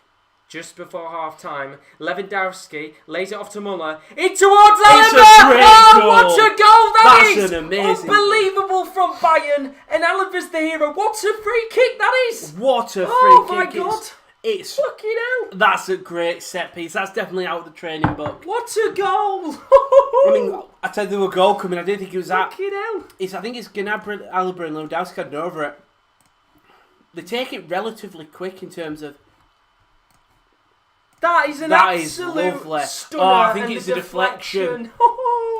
The deflection sends it into the back of the net. But they won't care either way, Rowan, because they've got that goal back before half time. That was lovely. Lewandowski. And that deflection really does send it into the back of the net. It was lovely. It was. And they could be forward here now. No time to relax. And eventually it's cleared away, and surely the referee blows his whistle here, which he does. And the 4th minute of additional time brings us the goal, and the referee, I think, has blown his whistle now. It's 1-1. What a way to end the first half. It's a lovely set piece goal. Lewandowski fake runs over it. Gnabry passes to Muller. Muller lays off for Alaba. There's an open space for Alaba to shoot. He lets one rip. Mounier jumps up to block. Alaba hit it with so much power. Mounier turns, comes off his back because of the power hit by Alaba. What a goal. And what a game this has been. That is an incredible goal. Well, it's half time. The referee blows his whistle, which means I can take the score, the timer off the screen for now. At half time of this match, what a game this has been. As it currently stands, Dortmund 1, Bayern Munich 1. And I think you have to say, Rowan, that in the context of how this 45 minutes has been, 1-1 is probably more deserved than the 1-0 scoreline that Dortmund were going to be going in with. It was Dortmund that took the lead in the, I think it was the 44th minute, wasn't it? Marco Reus tapping from a Guerreiro low-driven cross into the box. It's a simple finish. And then in the 4th minute of additional time, pretty much the last kick of the first half, a free kick's given away by Hummels, I think, who goes into the book. Delaney just runs into the back of Gnabry. And while we said, who's going to take it? Is it going to be Lewandowski? Is it going to be Ella? Or is it going to be Muller? All of them. All 3 of them connect together for a beautiful free kick. So lovely. For such a good goal. A bit of luck, but sometimes you need it. And we have a great second half set up. We do. And it's perfect for Bayern, not good for Dortmund. Bayern, if Dortmund are going in 1-0, you know what they can... They're going on 1-1. Late free kick conceded. Delaney's on a yellow card now as well. He's been aggressive this game. I think we might see Delaney off Emre Can just to make sure they don't get a red in this game. Oof! Wow, what a first half. Well, yesterday we had a game that, the first 45 was a little bit climactic. By the way, I think my heating's on, so if you want to switch it off because I'm absolutely roasting, then go for it. But what a climactic first 45 minutes of action. Drama across the board. Of course, we'll talk to Rowan in a minute about the first 45. If you're new to the stream, as always, do leave a like and a subscription. Chris has said at half-time, it's Chelsea 2, Sheffield United 1. And Bernal says he wish he could see this game, as does Ina. And I tell you what, if you are not watching this game, what a match it has been so far. We said about these games always having drama in them, always having goals. And as we expected, it brought us goals so far. Lewandowski, he could have had one in the first half, which was given as a very dubious offside decision. I think it was the wrong decision from the referee. But either way, both teams are well and truly in this game with 45 minutes left of action. And, I think the next 15 couldn't come around soon enough. But here's a quick look at some of the stuff still to come on the channel. Instead, if you're new, as always, do leave a like and subscription because tomorrow... Massive game tomorrow night between Manchester City and Liverpool. I'll be covering that live from 4:15 with Kieran L, who will then be covering from 4 to 45. Leverkusen versus Gladbach with kick-off at 5 p.m. of that game. Kick-off of Man City Liverpool at 4:30. But then we're back with international football. Euro 2020 playoff finals goal. That's on the 12th of November. 3 final games going on from 7:30. And then on the 14th and the 15th of November, UEFA Nations League action. Match day number 5. of that competition. We're going to be doing a goal short for that, of course, as the international break comes with 2 weeks of action. So you can join us on the 14th and 15th of November for those fixtures. But what a first half of action. It's been a great first half. Between Dortmund and Bayern Munich. Just a dramatic game indeed. And just to have a look at the stats of the match, just to roughly see what's going on right now. Thank you very much, Rowan, as we refill our drinks up for the second half. Just to give you a rough idea for those of you that aren't watching the game so far, statistics-wise, Dortmund have had 8 shots in this game, only 1 on target. Bayern have had 9 shots, 5 on target. Possession is very even. 52 for Bayern, 48 for Dortmund. I should expect. Just how enjoyable is this game? I mean, Anal Bomb's back in the stream once Hello, again. Anal Bomb. My anal has exploded. Mine did as well when them goals went in. I'll be honest with you, Anal Bomb. Good to see you back in the stream again, buddy. To see the Anal Just to think, with that first 45, I think we both exploded in excitement there with just how good that was. I mean, Dortmund scored that late goal. We think, they're going to the half 1-0. Delaney gives away a stupid free kick, and you think, I said there's a goal coming. I didn't think it'd come the way. It's a lovely training ground goal. What a goal! It's one of those where, as we said, you kind of looked at it and you thought, it's the perfect time, isn't it, to get a goal back. A great set-piece situation. It's just outside of the box. You think in that situation, someone like Lewandowski, he's going to take it and put it into the back of the net. But it's where they just left it off, and then Alaba takes on the strike. Yes, there is a deflection, but we don't care. Anybody that's watching it, if you're a Dortmund fan, you'll care. But there will be no Bayern players right now that will care that that's had a deflection, because it was such a lovely worked set piece, wasn't it? Yeah. The thing is, Meunier couldn't do anything. He's just gone to spin his back, and he's just hit with so much power that, it's deflected in, and it's going to be a lot harder for Dortmund now, at least if you go into the half with a 1-0 lead. There's many positive, but now you've conceded a goal which you didn't have much control in. Berkey couldn't have done anything. Hummels couldn't do anything. Meunier really couldn't. It's just a lovely goal by Bayern. It's a really lovely goal indeed. Tap play. Hope you're all good. But he says go Bayern. I think you'll be absolutely loving the goal that Bayern Munich just scored a moment ago. But of course, as it currently stands at half time, Dortmund 1, Bayern Munich 1. And I think just to talk through kind of the first 15 minutes of action there, Rowan. I think the first point we should go back to, maybe now it doesn't matter as much. I think it still does in a way. The first original goal was actually given as an offside, wasn't it? Yeah. Robert Lewandowski putting the ball into the back of the net. We said it was a bit of a dubious decision there from VAR to give us an offside. Yeah, Sergio Gnabry makes a lovely run. Plays the ball through to Robert Lewandowski. Pokes in, typical Lewandowski goal, typical Bayern goal, you see. And we did say he's the offside, and then it showed us before they did check him out. If anything, it's going to be a shoulder, but I don't think he is. I think he's onside. VAR goes to it, and they've called his knee offside. Well, you think, fair play, and then Bayern consistently on the front foot come in, but Dortmund scored a lovely goal. Marco Reus pokes it in the back of the net. Pokes in the back of the net. And thing is, let's say this game, it'd be 2-1 at the half to Bayern. No, but we're talking about it as a 1-all. And that's the thing. I think most importantly, we've looked at the stats now and we've seen, Dortmund haven't necessarily had many chances on target. Of course, they've had 1 shot on target, which was of course Marco Reus's goal that went into the back of the net. Really good finish, you have to say. But Dortmund are still well and truly in this game, because we said in that first 45 minutes there's been so many chances for Bayern Munich. They've had 9 shots in the game, 5 of them have been on target. Just how important has Roman Berkey been at times in this first 45, keeping them in the game? Imagine if he'd have made that save for Goretzka, it's a 3-1, it's a 2-1 lead going into the half properly. He's made them saves. It's not even have been amazing, like he's done an incredible stop. He's just quick reactions or parried it into the right places. So there's been definitely opportunities. At the time when Coleman could have scored a lovely goal and it mishits it goes wide. Berkey parries it into an open space where there is no one. It's just unfortunate Coleman's got that speed to beat. I think it was Delaney to the ball. I think, what do you think these teams do now? Got like half time. What do you think the managers are saying? I think for Dortmund, I think they have to look at this first half and say, do you know what? We've got the goal in the game where we're still in it, but I don't think they've been good enough. I think Jadon Sancho has been quite poor, I think, to be honest, in this game. There's been a lot of balls that have been given away by the Englishman. He's looked a little bit nervy in this match, which is expected in a game of this calibre. But as you said before, I think somebody maybe like a Brandt or a Thorgan Hazard coming on might be a better option. Of course, we've got 5 substitutions, which we'll look at the subs in a moment's time.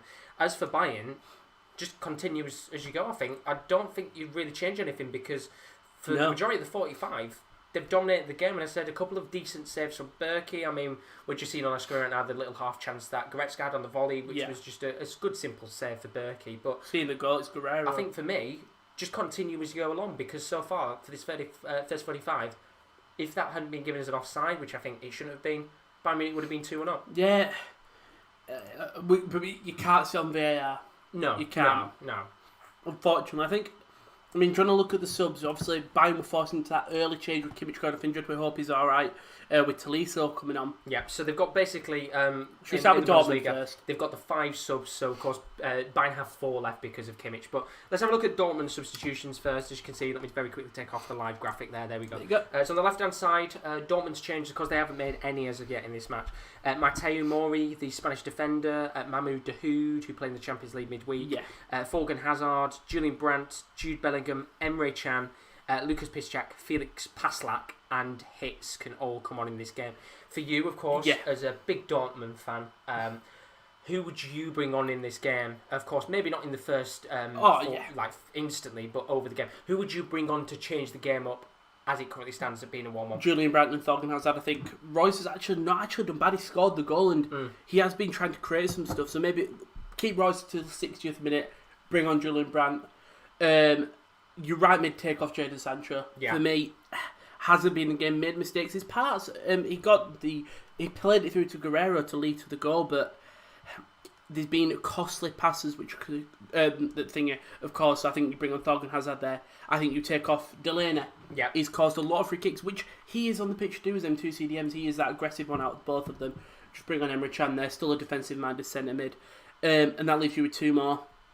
I think we'll see Piszczek come off for either Hummels or Akanji. I think the Hummels, I don't think they want to risk him fully. You've still got the full season to go. It's not be all and end all with this game. And then the final sub is between, for me, Felix Passlack or Jude Bellingham. Is Passlack more for reassurance? Maybe I think Passlack comes on for if they're winning. Passlack comes on for Gio Reyna. Do you think? That's what he did midweek. Passlack sort of came on as a left mid. I think if you are winning the game, take Reyna off, put Passlack at right back, and put Mounier at centre back. Go 5 at the back. Keep your 2 centre mids. Then striker Haaland, Brandt and Hazard. If you are losing, bring on Jude Bellingham and Dahoud as another centre mid for probably Witsel and push him up the pitch. So that's the Dortmund side of things. Just looking at the chat, of course. What are your thoughts on the first half? It'd be great to see your opinions on this game so far because it has been a fantastic match to watch. Certainly not the quieter game as we had yesterday. Chris has put my lucky day tomorrow. Both my teams playing Carlisle away to Hayes and Yedding, FA Cup first round, and Liverpool away to Man City. Of course, very best of luck for those games tomorrow. But let's have a quick look, of course, at Bayern Munich substitutes as well because although it's 1-1, they've had to make a change. We've already seen Tolisso come on in this match, but they've got the likes of Javier Martinez if they want a bit more of defensive reassurance in the midfield towards the latter end of the game. Leroy Sané and Douglas Costa, 2 of their new wingers that they could bring on, which is scary that those 2 were just sat on the bench. Eric Maxim Choupo-Moting, if Bayern Munich are winning, maybe do the take off Lewandowski, rest him up, you never know. Mark Roca, once again, another a defensive kind hasn't of really midfielder. played much this season though. Hasn't at all. Of course, we'll see whether he gets kind of bred into the squad over time. And then obviously Talissa's already on. Nubel's probably very unlikely unless he gets injured. And then Chris Richards and Musiala. Who are the players that you think they bring on in this game? I think one of them 2 will come on. I think Sané and Costa. It's Sané, Costa, Choupo-Moting, and Chris Richards or Musiala. Maybe Musiala, I think, over Chris Richards. But maybe they want to use Chris Richards' call up as a bit of a boost. If he'll have that minute of I've been called up to Usment. Maybe you want to use that, but bring on Musiala, who's fine as well. And then, I mean, of course, Leroy Sané and Douglas Costa. The fact that they can have 2 world class, incredible wingers on their day just sat on the bench. It's scary how much quality they've got in terms of the wingers. I mean, we talk about it like City. when Bernardo Silva's not playing, they take off Sterling, just bring on Bernardo Silva. Yeah. Like, it's the same with thing. Oh, yeah, we're losing. We need a rest. Gnabry and Coman off. Yeah, we'll just bring Coman and Sane. It's crazy. I mean, last season they had the likes of Coutinho and Perisic they can bring on, but now they've got the likes of Leroy Sané and Costa. They're still very good midfielders and wingers that they can bring on this in this game. But it shouldn't be too long until we get back into the second half, which I think yesterday we were just hoping and praying that the game was going to be over and done with. Today we're kind of hoping that the game isn't over and done with quickly because of how good it's been so far. Sure. But just looking very quickly in the chat as well, Kyle has said he thinks it's a great game so far. It's been an incredible game so far. Which we have to agree with on that one. Bernardo says, solid so far. I like how it's playing out, and I think it's very good, of course, that we're going in at 1-1, which I'll ask you a quick question about in a moment's time. And then Chris has put, no doubt Carlisle will give them the win because teams they should be beating, they end up losing and making me rant. I feel your pain sometimes. But in terms of the 1-1 right now, it means that this game is still incredibly, very tightly poised. How do you think both teams are going to come out in the second half? I think you start the game, you start the first half. If you look at the first half, both teams really attacking, trying to create chances. And the worry for Dortmund is you saw how much Bayern punished them, punished any mistake they had, punished any misplaced pass, any even just not playing the ball. And that's my worry for Dortmund, that they play how they did in the first half. I wish they were just more attacking. Go when they're on a counter-attack, don't let Haaland and Reina do the run. Let Haaland, Reina, Sancho, Guerrero do your running and use your centre mids playing the balls through. Absolutely. Well, the players are coming back out onto the pitch, ready for the second half in just a moment's time. Bernardo's put just saw both Favre and Ronaldo won this week. But you boys are happy. I'll tell you what, I am fucking delighted. And I feel like Bernardo's drinking. We haven't won yet, Bernardo. We play tomorrow against Hampton and Richmond Borough in the FA Cup. FA Cup, indeed. We're on TV in the UK, and I'm scared. Very nervy. No Conor McKelney, maybe no Zach Durnley. It's all about Dylan Bahambula. It's very nervy, isn't it? All up on the Bahambula train. But as a Rotherham fan, I'm delighted that we won for once. Chris has put, could be well free at full time between Dortmund and Bayern. That'd be very nice indeed. But as the players come out for the second half, just once again, for those of you that are new, as always, do leave a like and a subscription. Once again, here's a quick look at some of the stuff still to come on the channel over the next few weeks. Days even. Manchester City and Liverpool, we're on tomorrow at 4:15. Me and Kieran L will be covering that game live. In fact, Kieran L will then be covering Leverkusen and Gladbach from 4:45, kick-off at 5 p.m. of that game. Then we've got the Euro 2020 playoff final goal show. That's the 12th of November at 7:30. And then after that, we have got the match day 5 for the Nations League. Some big games going on. Very big games indeed. Croatia, I think, taking on France on that one. And then the 15th of November, England take on Belgium, alongside some of the games, including Italy versus Poland. So do keep your eyes out if you do like your international fixtures, because we are bringing the Nations League goals show back. Of course, while we're in lockdown, hopefully we get some fairly decent games, because it wasn't too bad the last time. But Thomas Muller seems like a nice guy, doesn't he? He does. I was looking at just he's a character, what isn't he? Pass by the referee. Clinical. He just seems like a really nice guy. He's a good character. And talking about characters on the pitch, who's going to be the main man and the character to win this game? Or is it going to end as a draw? I think it's Robert Lewandowski, innit? Do you think? He's got it there. He's the man that Bayern can rely on. It's all to do if he plays the full. I think he might play the full game as well. I think he will. I think it all depends here on what happens. You know, if Bayern, let's say, go 3 or 4-0 as the ball is kicked on for another exhilarating 45 minutes, then maybe we might see a change in the game. But I feel like for now, he would probably stay out for the 90 minutes. I think he's too much of a gamble to take off in a game like this. I'm going to be on the H.A. de Sancho train, I think, again there. He's ducked out the way of the ball. If he stands tall, he can block it. Instead, he's ducked away because he didn't want to hit him in the face. And I know, obviously, understand that, but when you won all, you're in the biggest game of your career, not in career, but of one of the seasons. Just stand up, Jadon. That's it. Well, this is the type of game, isn't it, where he needs to stand tall and really show what he can do. And just Chris has just put, by the way, you gave them upcoming games big build-up, then you came to England. Yeah, it's the usual, isn't it, with England? Not necessarily the greatest games in the world, but Belgium will be a big game. It should be. The last game was really good, actually. Against Witsel and Mounier. Which, of course, are playing on the pitch right now, and they've got a fair share of possession, haven't they, Dortmund? They have. They held up the ball. The ball? I hope it's not a bell on the pitch. Held up the bell. I know they held up the ball really well. First half, that's a lovely switch of play to the wing to Jadon Sancho. Well, who what can again Sancho still do? goes. Oh, it's a lovely ball towards Haaland. Surely now it's going to be late. He should be. Why is he square? I don't know what. Thing is, if you Haaland, what does he do there? Does he shoot? Does he square it? I don't think even he knows. It's lovely by Jadon Sancho. Great ball through. And I don't really know what he's done there. He's I think caught in two mans. Yeah, he's caught in two mans there. You know, you take the shot on and go towards the near post and try and beat Neuer, or do you lay it off? In that situation, I'd have probably laid it off. Yeah, I think what he's done is he's swung for the shot. He's looked up and saw that Royce and Rainer were thinking it, and he's tried to cut it inside. The problem is, no one was there. Well, it was an awful ball in. Absolutely. Very unfortunate. That was Dortmund's ball, chance. I think. It was Dortmund's chance to go 1 up early on in the half. It's about decision making. It comes back to that what we said earlier. You have to, in this situation, make a decision quickly. And you can even see that he has looked up and seen that. I think Royce, of course, was one of the players who was inside the box. He's looked up and he's seen, but the pass just wasn't good enough. And there's a chance here now for Bayern Munich to come forward. It's been a great start to this second half, it's going to be Bunasar just on the ball there, going to let off into Corentin Tolisso. Delaney had to be careful there because he was all over the back of Koeman. He was Koeman indeed. could have easily gone down, yellow card for Delaney, and that's a red.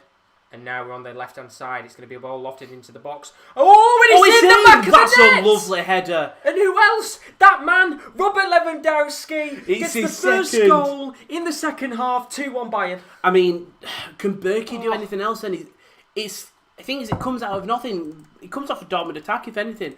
Ball gets out to the wing. I don't know who plays in. Is it Gnabry? It looked like, I think it was, I thought that was Hernandez, I think, that laid it in there. It might have been Gnabry in the end, but he laid the ball off, I think, into the path of Hernandez. So Gnabry plays it through to Hernandez. And Hernandez crosses it in, and I think that's Hummels. Hummels doesn't follow Lewandowski. Lewandowski's got an extra 3 seconds, and that's a lovely header by Lewandowski. I think it comes off Hummels as well. Berkey could have done better there, but that's a great header by Robert Lewandowski. And we said earlier at half time that it could have technically been 2-1 to Bayern Munich. It is 2-1 now. It's only taken them 3.5 minutes to get that second goal that they deserved. Well that done. Man who should have had his goal earlier has got his 11th of the season, 10th of this month. Sorry, 10th in the last kind of month, pretty much. Robert Lewandowski, 2-1 Bayern Munich. Unreal. We've got a game on our hands now. We really do, and came from a Dortmund. I mean, you saw how just the momentum switches both teams. You literally had nearly Dortmund scoring. And the next phase of play is Bayern going and Lewandowski scoring a lovely header. Well, it's classic Lewandowski, isn't it? We saw earlier he got the tap in, which was a really good finish, simple finish, of course, and then that header, as you said, Hummels, not even ball watching in this situation, because if you were ball watching, you would have seen Lewandowski's completely unmarked, and there is one player on that pitch that you cannot let have any space. And that is Robert Lewandowski. That's the thing. He just doesn't realise how quick Lewandowski's moving. Hernandez spots it. Lovely ball in. It's a great flick on. I don't think it takes even deflection. Berkey just couldn't get onto it, and this game's completely different now. Well, this is it. 3.5 minutes in, the game plan has to change here for Borussia Dortmund. They've got to come out and really go all guns blazing, because Bayern Munich here, we've seen them before in games. They take a lead and then they start to get a bit more dominant in games. They take their chances. They feel a little bit more confident in themselves. And that's the worry now for Dortmund. The next goal is pivotal. Dortmund has to get the next goal to keep themselves in the game. As Bayern Munich come forward. And it's going to be a really good chance indeed. He's coming just at the edge of the box. Going to try and go for the outside, and he's hit the post. He's going to come back out here for Muller, who just can't get a touch, and it was so nearly 3-1 to Bayern Munich. Oh, and Kingsley Coman. Very unlucky there that he's not put the ball into the back of the net. Let's see what happens, because the referee's having a joke saying he saw it. And a fist bump. Did Lewandowski just run straight into Berkey? And the thing is, then no one closes Coman down. He's got so much space, shoots, rattles it off the post. The rebound didn't go anywhere, but you've given Kingsley Coman so much space there. You saw Lewandowski running through as well. But this is what I mean. Dortmund giving them a little bit too much respect. They're giving them too much space and too much time, and they've switched off in the first 5 minutes of the second half. And that's not good. That's nearly 2 goals within 5 minutes. And the thing is, I don't know if that's just the team for there. As Haaland tries to hold the ball up, just can't get the ball through to Marco Reus. The thing is, you look at this Dortmund side and they haven't played awful. It's just 2 moments of switching off.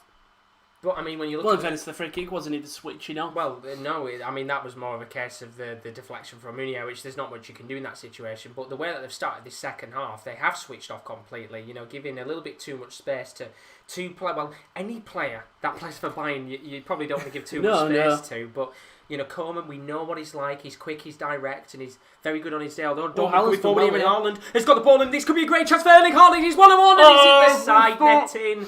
And, well, it just doesn't seem like it's going to be Haaland's day, does it, Rowan? No, he's trying to get the penalty. Look at this, it's a great ball. I think he is offside, so it wouldn't have counted. It's a great ball by Guerrero. I thought Marco Reus was actually onto it. And look here, he's trying to win the penalty, and then it's just a marginal offside as well. He realises he breaks through, and then he goes for the shot. So close from Haaland. He is offside. It's a great ball, but bright signs for Dortmund. Bright signs. If they can do this, but stay onside. It was a very marginal one, but in the end, Haaland, he's had a fair few chances now, not just in the second half, but in the first half, and he just doesn't seem to be able to put the ball into the back of the net. But very quickly here, while we've got a bit of time to look at the comments, Chris has put, should Leeds be worried because they've been shocking defensively? I think it's because the way they play, I think they will survive.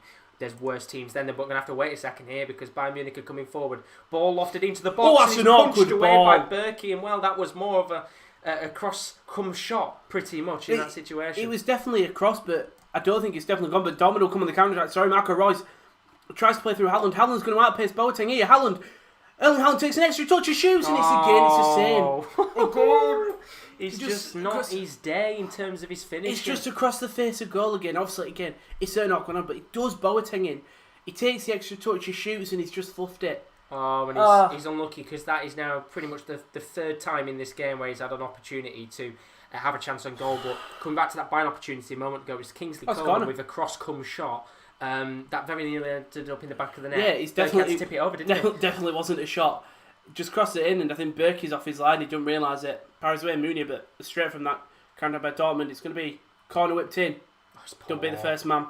And I think you're very lucky there that one of the Dortmund players has got a head onto it, and eventually it's going to be given as an offside in the end. But certainly the second half has been as lively as what the end of the first one was. It's what you want from the football game, innit? It's just a lovely match so far. Both teams fight, and if this ends 2-1, it is the right result. Pains me to say, but it is. Bayern have outclassed them. You've got 40 minutes left in this game. Anything can happen. I mean, we wasn't expecting Dortmund to have got that goal late on in the first half, and they did. And well, the thing is, although we are giving Bayern Munich their praises, we also have to commend Dortmund to a certain extent that they've had a few opportunities to break down this Bayern defence, and they've scored a goal. Haaland's had a couple of chances in this second half early on. Mm-hmm. This Bayern Munich defence is beatable. We look at this Bayern Munich team and we say at times that they feel impossible to defeat. Salzburg scored 2 past them, which you wouldn't have expected. Exactly. No offense, Salzburg, but I think Dortmund are a better side than them. But Bayern come again. Cross comes in this time. It's actually blocked by Mounier. And it's going to go out for a Bayern Munich corner. And well, Mounier, I think he'll still be reeling over the fact that his touch ended up with the first goal of the game to bring Bayern Munich back into it. But it's the one thing I love about German football is one team could be dominating or have an attack, and literally 2 minutes later you could be saying the exact same thing for the opposite side. It really is back and forth. It is indeed. Passlack Bayern Munich gets a corner here. I'm worried why he said Passlack there because he's not on the pitch yet. No, but Gnabry was taking a free kick and Passlack was stood behind him with it. He's flicked in though into the box and eventually it's cleared away. Passlack was stood behind him with his subs. Just kick him in, maybe get an early yellow card before you even come onto the pitch. But it's just such a good game. I think with Dortmund and Bayern, there's never bad games. Yeah. As I said, the last 0-0 draw was back in 2016, and of course. Oh God, sorry. I was realising how tall that referee is. He's bloody tall, isn't he? He's taller than Delaney, which he's taller. He's 6'2". He's taller than Lewandowski. He's a man mounting this referee. Fair play Get him to up front. He's like Haaland, isn't he? Got to be very good at running indeed. But the last goalless one was in 2016, and it just never feels like that you're ever going to have a boring game between these two sides. For a while at least. As Boateng plays a long ball over the top. Mounier does well with it. Can't get it out though, Sancho can't. No, and he's still in this kind of first 10 minutes of the second half, not really had much, many touches on the ball, looked a little bit sloppy. I don't think it'll be too long before we see a few attacking changes from Borussia Dortmund, especially I think Sancho being the first player to come off the pitch because he's been very stinky tonight indeed in terms of his build-up play and just his touches in general. And I think Lucien Favre will be a bit annoyed here with him, to be honest. Who do you think the team is to make the first sub? Dortmund. It's got to be Anna. And it's going to be here. I think Sancho has to come off because he's he's been pretty poor in this game so far, and somebody like I think Hazard or Brandt has to come on in this game. I think it'd be Hazard if anyone, just a bit more of that right side mind. The players ball over the top of Sancho. Hernandez wins it. Mounier does get it back though. Sancho tries to go back, just doesn't pay off. I think we might expect Marco Reus possibly to come off as well, and that's not even at fault of him. He's just bringing someone a bit more younger, a bit more energetic, with a bit more pace in this game. And talking about pace, it's Bayern Munich coming forward here. There's numbers forward, and Nabry just tried to get a touch on the ball on the left wing, but Akanji in the end is able to just get the ball away from him. And now we could see a chance here for Dortmund to hit on the break, although they are going to just take it a little bit more slow here, try and calm the player down a bit, because Bayern Munich have been relentless in attack, and Rain has done well there, very well indeed, to be able to get the ball up. And now could be a chance here for Dortmund to come forward, although Coleman's deflection is crucial there to stop Dortmund's counter-attack. Yeah, King's coming as well, just opens his body when that chip ball comes through and it's blocked. Domino come again, and it's a poor touch by Jadon Sancho again. Very poor indeed. It's not been his day. No, we said at the beginning of the game and at half-time at things, this is the biggest game in the calendar as Dortmund look to make their first change of the game, and it actually looks like it's going to be Jude Bellingham who comes on in this match. I assume maybe Royce might come off, but this is the type of game for Sancho to go out there and show what he can do. It's the biggest 100%. Match in Germany, and he's not really shown himself really well in this game. But a player who has shown himself well is Lewandowski. He's going to try and lay a ball off into the path of Kingsley Coman. He's going to lay it off into Gnabry. Berkey makes the save, and eventually it's going to be cleared away. It's Bayern just relentless pressures. Witsel now just gets it clear. Royce will chase, but it'll go all the way back to Manuel Neuer. And now Neuer, I thought he was playing a long ball along the ground. Well, we know Neuer sometimes can be a little bit risky with his passes, but it wasn't too risky there as Bayern Munich come forward here on the left-hand side of the pitch. It's Lucas Hernandez who's going to play the ball into Gnabry, and as we said before, Gnabry and Coman both switching constantly between that left and right wing position. He has to keeps Guerrero Mounier on the... What's the word? On the feet. On the feet, thank you. That's the word. On the ball. I do think at some point as well, probably one of Bayern's first changes, I think they'll bring one of those off, and either Sane or Costa will come on just to really make those two fullbacks work hard.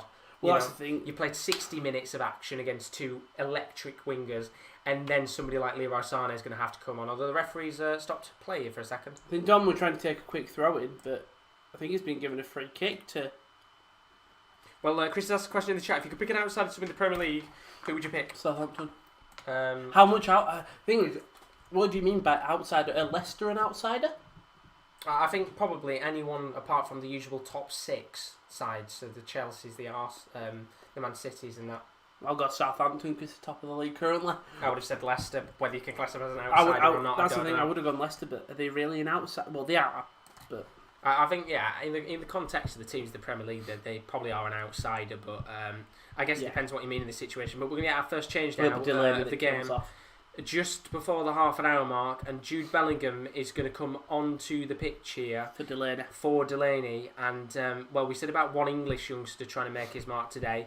Just how big of an opportunity is this for Jude Bellingham? Because just a year ago, he would have been playing in the Championship, and now he's playing against Bayern Munich. I think it's his opportunity. He's played well. From all the Dortmund games I've watched this season, he has done well. I think it's just it's getting used to German football.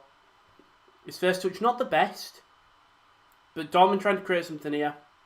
I think it's for Jude. They'll play Jude is a bit more attacking than Delaney's. Will very sit back a lot. Jude is primarily centre mid, and he'll sit in that central position. As two players go down for Bayern and Dortmund. But the referee's going to play on here, and it's on the left-hand side. If you're Dortmund, you'd want to carry on because there's a man down. I'm hoping the referee doesn't blow it. I don't think he will, as Mounier plays the ball in. Goes to absolute no one. Go out for a throw-in. This one is Sancho and Hernandez. Just not much in that at all between they both the two clip players. each other. I think they both get up relatively quick anyway. It should be alright. And then we've got another player who's gone down in the box as well. That's Lucas Hernandez. Lucas Hernandez going down twice in a row there, but he should be alright indeed. And then Chris what's this angle? Chris has put that he's going to go Fulham, and then Bernardo says Everton could have and should have won today. And then Chris has put, why not Fulham massive turnover? You never know. And then Bernardo put, I'd vomit. I don't want Mitrovic winning anything. I love Mitrovic. You never know. Maybe Mitrovic might be lifting like the FA Cup at the end of the season. I doubt Fulham are winning much. More likely than the Premier League, though, isn't it?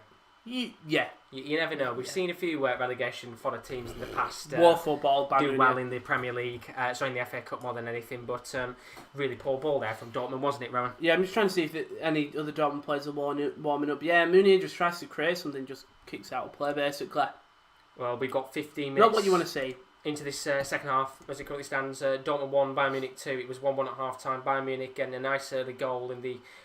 Technically, it was the third minute of the second half. It was Robert Lewandowski with a lovely header to get Bayern Munich back into the lead of this game.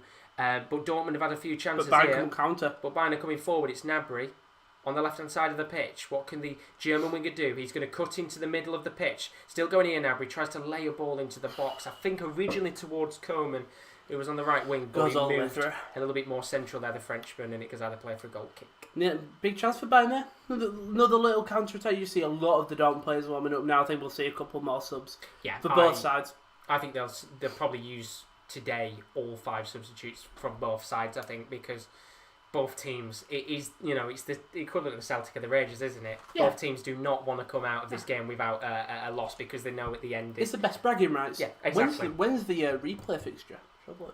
You'll have to have a check and see when it is, but here comes Borussia Dortmund, potentially with an attacking opportunity, although Alaba is going to be able to clear his lines here, and he very nearly put Lewandowski through on goal with his clearance. 6 of the third. Witzel's got the ball back 6 of March, that's not too bad. Oh, there's a mistake at the back, and there's a chance here for Reina, the American, who takes the shot on, and Neuer is just able to get his hands on the ball. Again, I think that's just the unexperienced of Reina.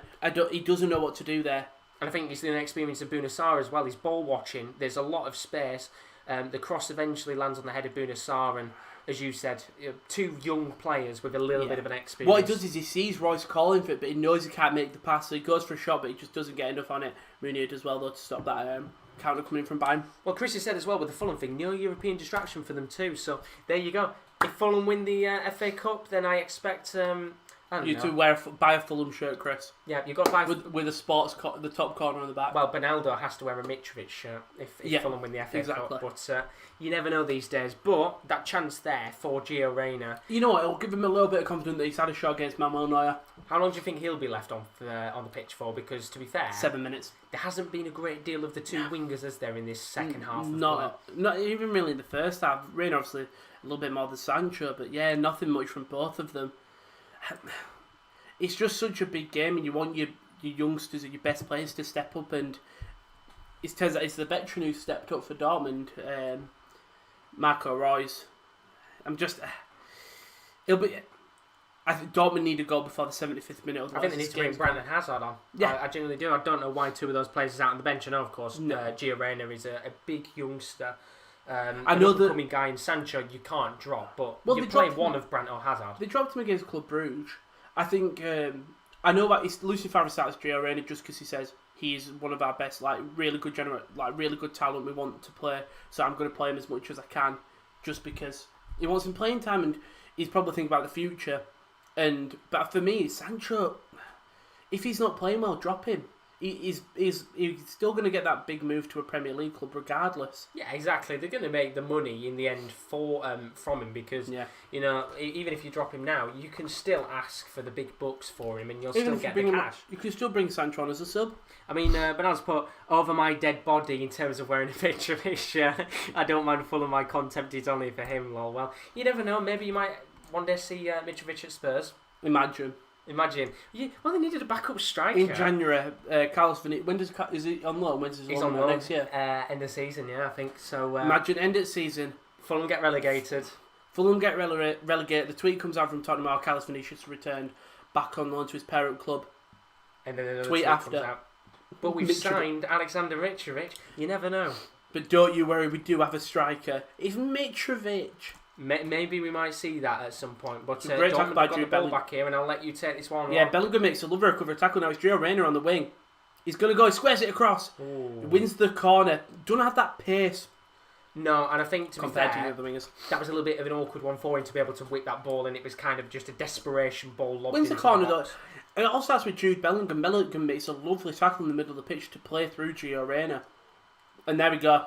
We'll see the first one. You heard Julian Brandt warming up.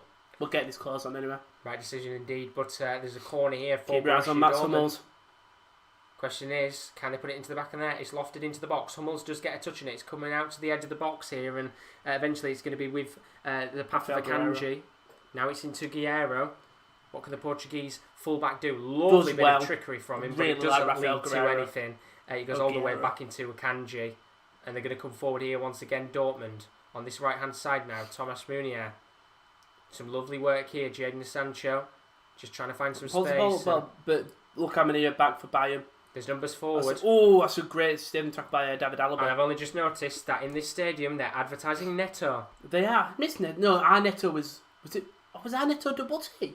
Our Neto was a double T, yeah. Oh, I knew Neto was German, but I've never remembered it as a double T. Yeah, it used to have a double T in it. I used to love Neto. Yeah. So where I'm from, it was the Neto, but then you had the car park that you used to park when you go to town.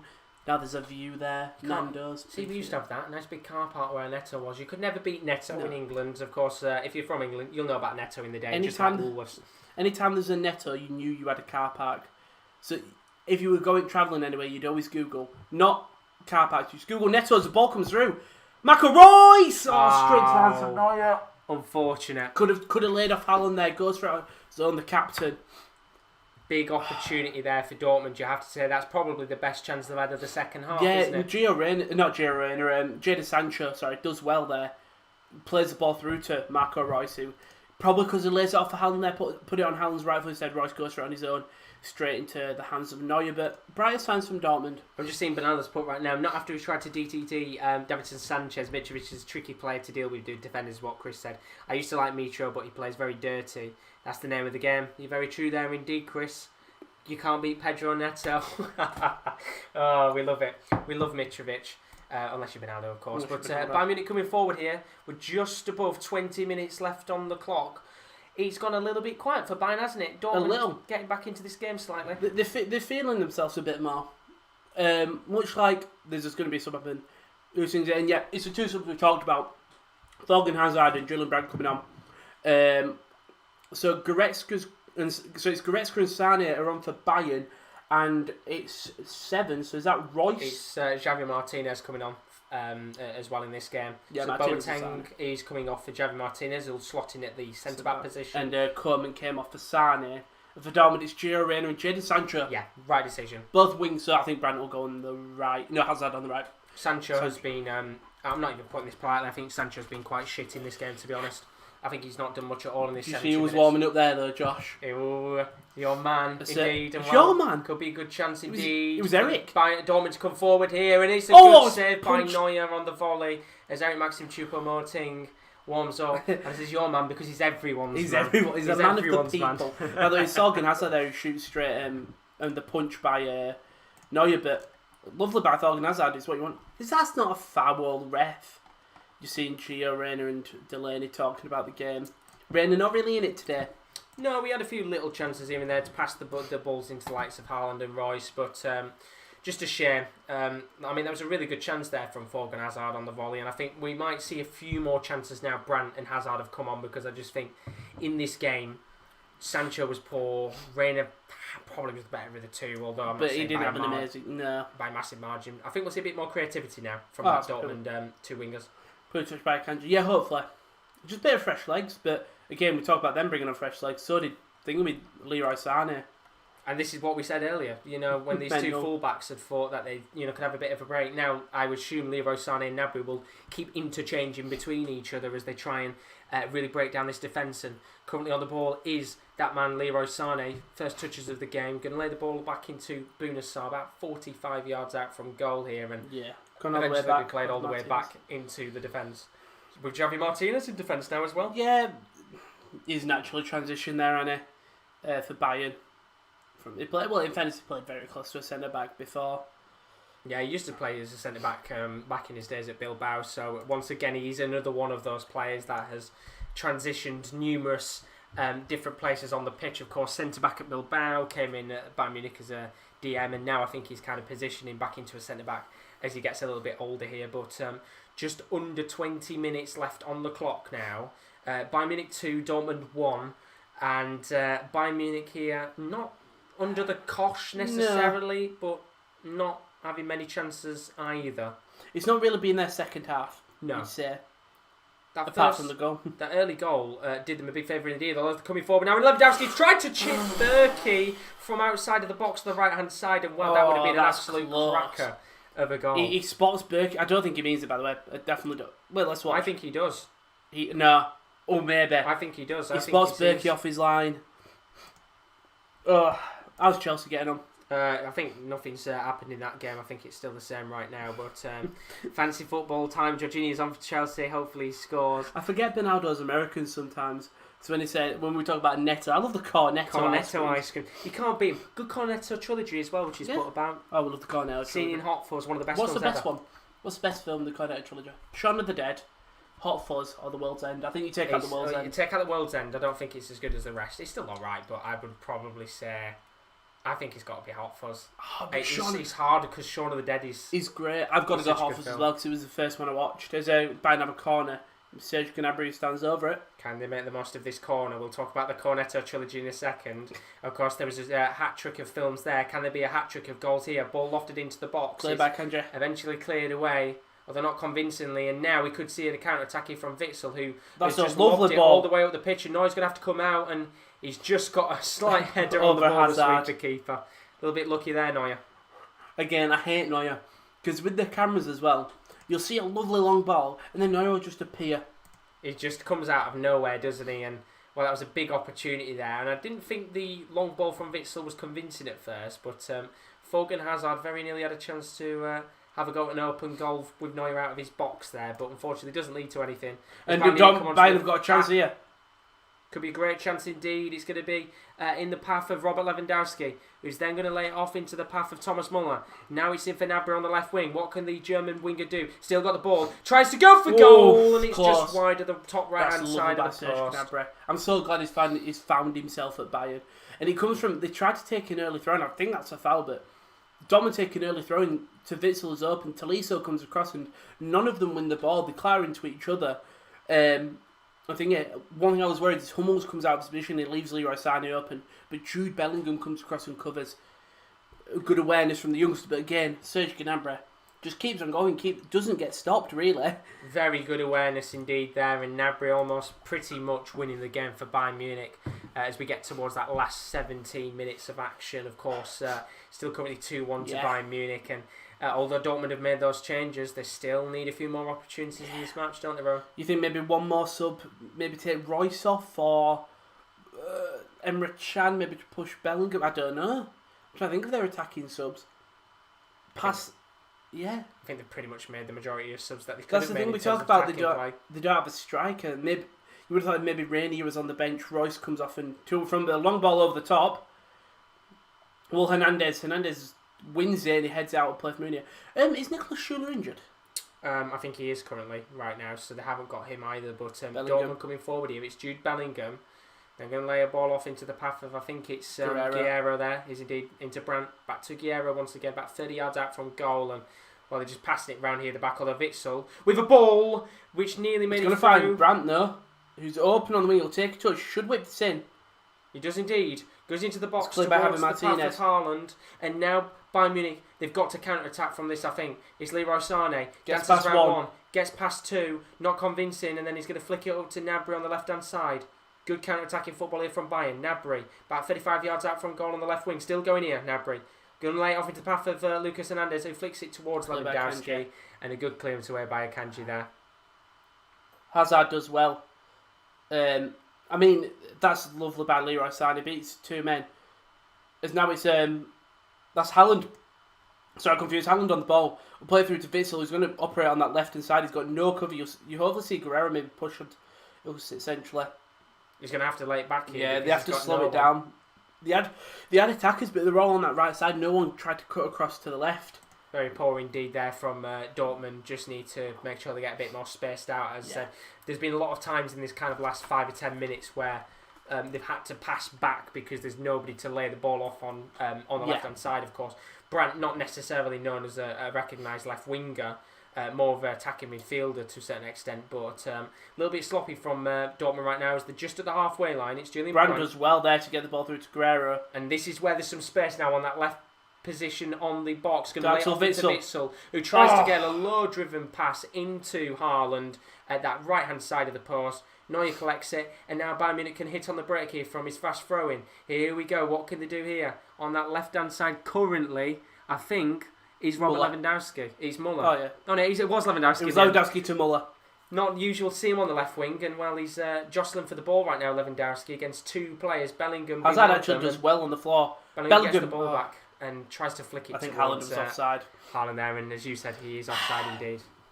Oh, I mean, back and forth again.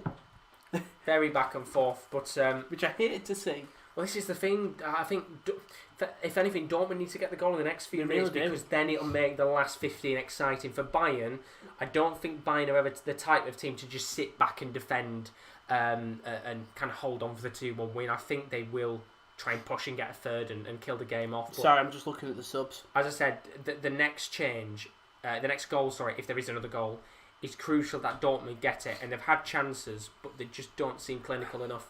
I'm looking at the bench. You've got Mare, centre back, Dahuda, centre mid, Emre Can, centre mid, CDM, Piszczek, centre back, Paslak, right wing, right back, right wing, left wing maybe, and big boy hits.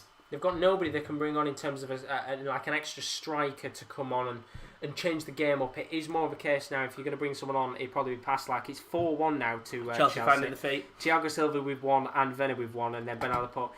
In America, we have a similar ice cream, just bigger because, well, America is called a drumstick.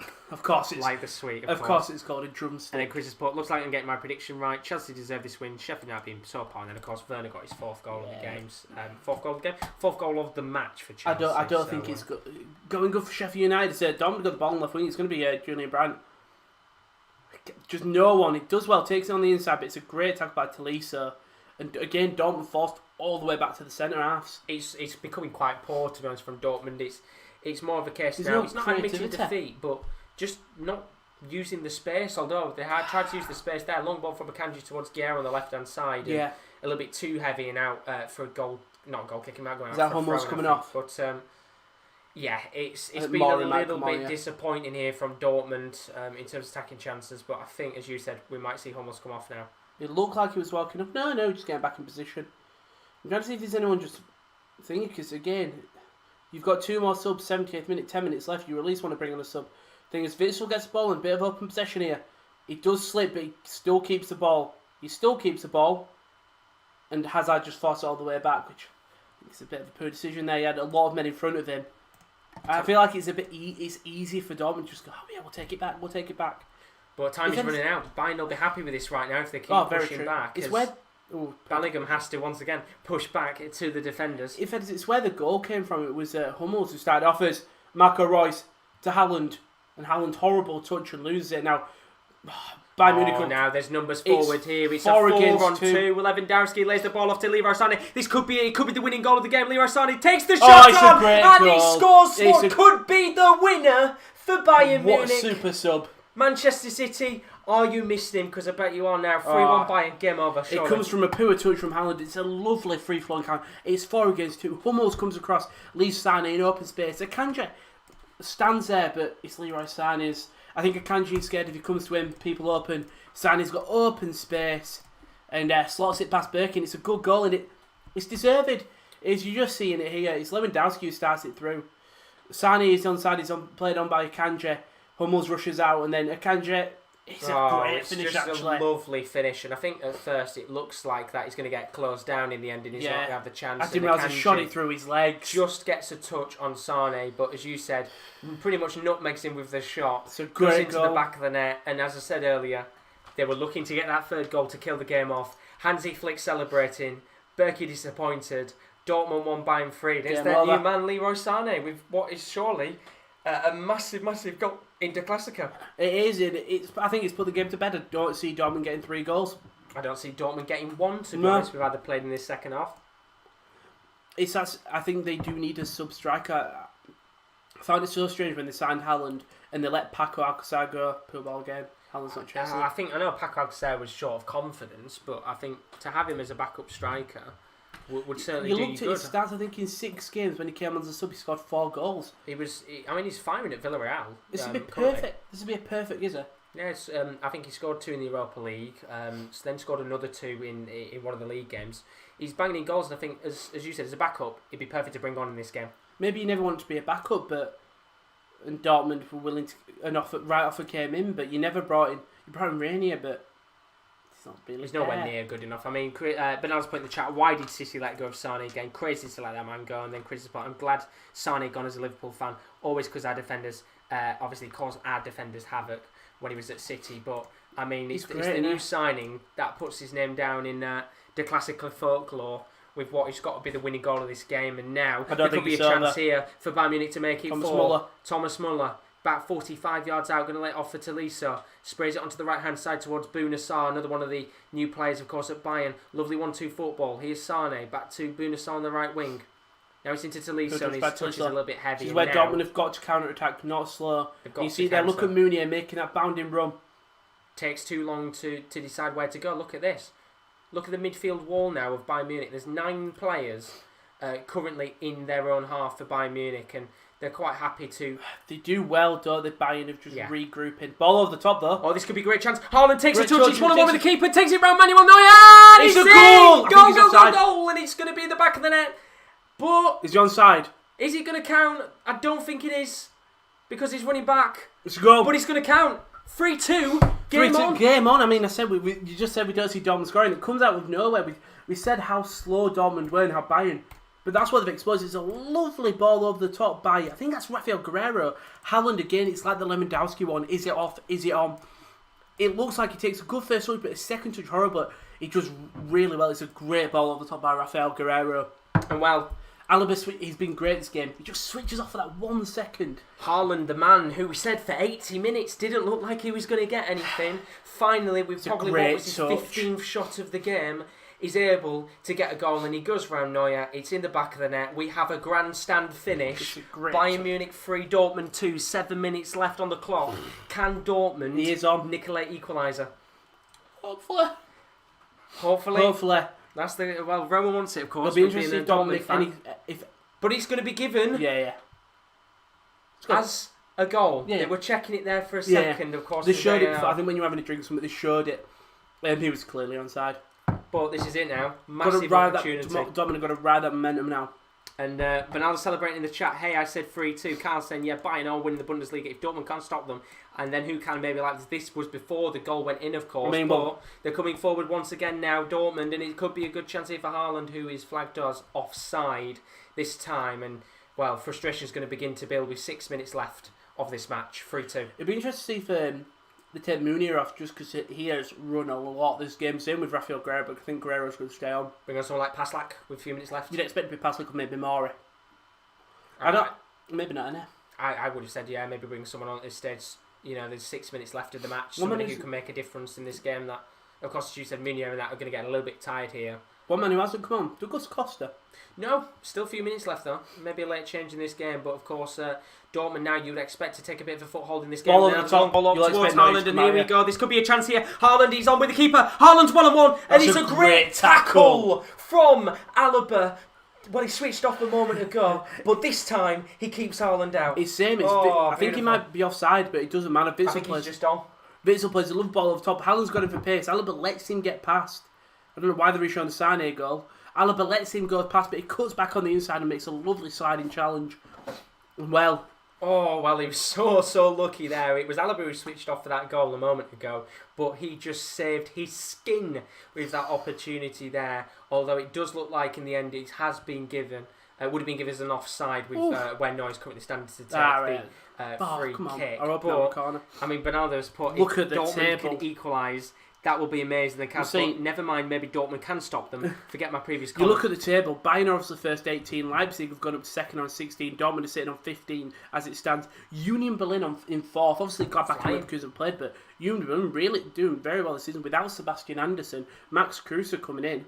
Well, still time here for Bayern Munich to get a fourth in this game. They're on the left-hand side currently. Serge Gnabry. He's dancing Gnabry. Lays the ball off into Thomas Muller, who hasn't had much to do in this game so far. And well, it's a very poor ball indeed, as Rowan said, straight into the hands of Berkey. 5 minutes on the clock left here. There's got to be a sense of urgency from this Dortmund side now. There is. Playing around the back here, Akanji. Pass it all the way through to that's Marco Reus. Again, ball over the top this time. Haaland can't win the head in. Javi Martinez will. But Witsel will get the ball. Plays it up high. Haaland's got the ball. Plays it all the way to the wing to Rafael Guerreiro. Guerreiro plays a ball in. He's lifted! Oh, he's missed it! Marco Reus could have brought his name in Dortmund history again. Hits it on the volley and he just puts it over if he takes a touch. So close, Marco Reus. And well, he had time to take a touch, I think, in that situation. He hits it on the volley, and Favre, he's got his hands on his head. I think he's got to do better in that situation, Reus. Really tell him to switch on. Yeah, he has to. Oh, that would imagine that was the equaliser. We don't want this game to end, Rowan. Unfortunately, he's going to have to. But how much additional time do you think we're going to get? Kimmich came off second half. 2, 3, not many. And hopefully we get a few minutes just from nowhere. 3 minutes left of normal time, obviously. But we'll have to find out as Dortmund here try to come forward. It was Axel Witsel with the header. It's gone out of play though. Had a good game today. We haven't had it's had a fairly good game to be honest. But running out of time now. Is it going to end with the same scoreline it did in the Super Cup not too long ago? Of course, Bayern winning that Super Cup game 3-2. But there's still a few minutes left, and Dortmund here coming forward once again, and it could be a good chance. It's a desperate clearance away from Martinez, and now Bayern Munich can come on the break. Although a referee, good tactical foul by Reus. He's going to give a free kick, and it's of course, as you said, a tactical foul from Reus, who, as I said, he's got to be doing better in that situation a moment ago. It really should be at least a shot on target, in my opinion. But he skies it. I wonder if anyone's going to... I was trying to think for both teams. Anyone come on? It looks like Dortmund were, but I think for Bayern, you could bring on Douglas Costa. I think even just bringing on Eric Maxim at this stage, just have another striker on the pitch, might do him some good. But I guess it's how desperate are you to get the fourth goal. Bayern on the ball, though. They've got the ball back here, and it's such a poor ball from Tolisso. Tries to spray it to Gnabry on the left wing, and he's just gifted Dortmund here throwing in the defensive half of play. Nervous times now, Rowan. Very nervous times here for Dortmund. Just have to take out the back, and Bellingham kicks out a play. Ball by Jude. Well, this is it now. Bayern will look to frustrate Dortmund, stop play as much as they can with tactical fouls and things like that. But of course, you would also expect Bayern to be the type of team to keep going forward and try and get the fourth goal of the match. They don't stop. Salzburg is the biggest example of that. They could have easily calmed down at 4-2, 3-2. Nah, we want 6. They do indeed, and while they could get their fourth here, they're coming forward on the left-hand side of the pitch currently. Thomas Muller slows it down a lot, as Muller does a lot. As you would expect. I mean, there's a foul there. The referee is going to give a free kick here to Bayern Munich. A foul there. I think the thing is with Muller from Falcon Hazard. With this game, you can't say Dortmund have played bad. Just Bayern have outclassed them. Yeah. Dortmund haven't been quick enough getting the ball out. Dortmund haven't been clinical enough, I think, as well. Haaland's had too many opportunities to do that. I think he will feel he could have put into the back of the net, which could cost his side here in terms of getting at least a point. But we've got a free kick here for Bayern. As you would expect, taken short. They're just going to take their time now, try and either get an opportunity here in the last minute or go to the corner flag. And we're currently towards that left-hand corner flag with Dortmund. Clear it. Not convincing clearance there, although Bayern Munich will get it back here, and it's going to be maybe one more chance for Bayern to come forward. It's Bunassar currently occupying the right wing, and he will go to that corner flag as you would expect. Time running out. Brandt doing very well to get the ball back, and it's actually Guerrero who gets the ball back, but Muller's got a touch here, and Muller's coming forward, and he's cleared away, as you'd expect, with 10 seconds left. So close. Before additional time's added on here. Time's running out. Witsel plays the ball through to Brandt. Brandt takes horrible touch. Reus plays through Axel Witsel, but that's a great clearance. If that's given as a foul, okay. And well, we're going to have a moment here with a yellow card. We'll see how much additional time's added on in a second, and it will be Witsel because it's the book. But our last watch-along not too long ago, which Bayern Munich were 3-1 up. Bayern Munich were 3-1 up in this game. Yeah. There was also another team a few days ago that were 3-1 up. Game ended 3-3 with a last-minute goal. Yeah. Are we going down a similar route? I don't think so. I don't see a goal for Dortmund here. I'm just seeing it from Witsel here. That's not. That's my bias. Well, the Chelsea game's in 4-1. There is 5 minutes of additional time. There's there enough time could in be there. chance for a winner here. This is where it gets exciting. Bits will scream to the rest of the players. You've still got time. No, Right. he'll play the long ball up. That's a bad touch by Kanji. Goes back to Berke. And then Sane does well to pressure Berke to clear it. he does very well indeed. And Berke has to hit it all the way up the pitch. And now it's Dortmund who tried to come forward, but Lewandowski has done well to get the ball back. Hummel has chipped the ball up the pitch, and Neuer's come out of his goal, and he has to get there. And well, Neuer a little bit lucky that he's got a touch on that ball there. I hate him. It just gives you this this hope, and then it just shuts you down.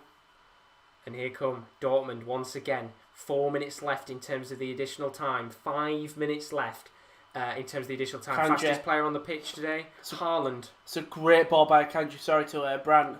Played through to Guerrero, who's had a great game today, but not good enough. It's Meunier who's pushing it to centre mid to Bellingham. Dortmund need to create something. 3 minutes left nearly. But if you buy in, you hold on. Yeah, and you can see now, look at how many numbers are back. If you're not watching the game, there's 9 players back. Although the ball is going to go into the box, and Haaland, he tried to get a touch, but it just wasn't enough. And I think the counter comes in here. The counter is on, and there are 4 players against 3, and it's a good chance here for Bayern Munich maybe to get the 4 for the game. Thomas Muller sprays the ball, trying to get it into well the by box. Mats Hummels. Mats Hummels gets a slight deflection on the ball. Leroy Sané lays it back into Muller, could try and get it into Lewandowski. He's going to lay it back into the path here. Tolisso takes the shot, and it's going to come back here to Robert Lewandowski. Slight deflection on the ball, and it's in the back of the net. Over. It's 4-2, and Lewandowski Hat-trick. has got a hat-trick Wow. against And Dortmund. the thing is, it's such a crap goal to score in it. If you are Dortmund, Bayern Munich, they don't care. you don't care. They did what they had to do. In fairness, we talked about it. Bayern just need to sit back here, and they've done a lovely counter-attack goal. Sané gets the ball, plays through Muller, who is onside. Muller plays the ball, gets the ball, plays it straight to Tolisso, and it's a good block there. I think that's by Jude Bellingham. But it just falls straight to Lewandowski, and it's deflected. It's another deflected goal off Jude Bellingham, who tries to make the block, hits his underside of his thigh, bounces straight over Roman Berke and Meunier. And it's a goal for Bayern.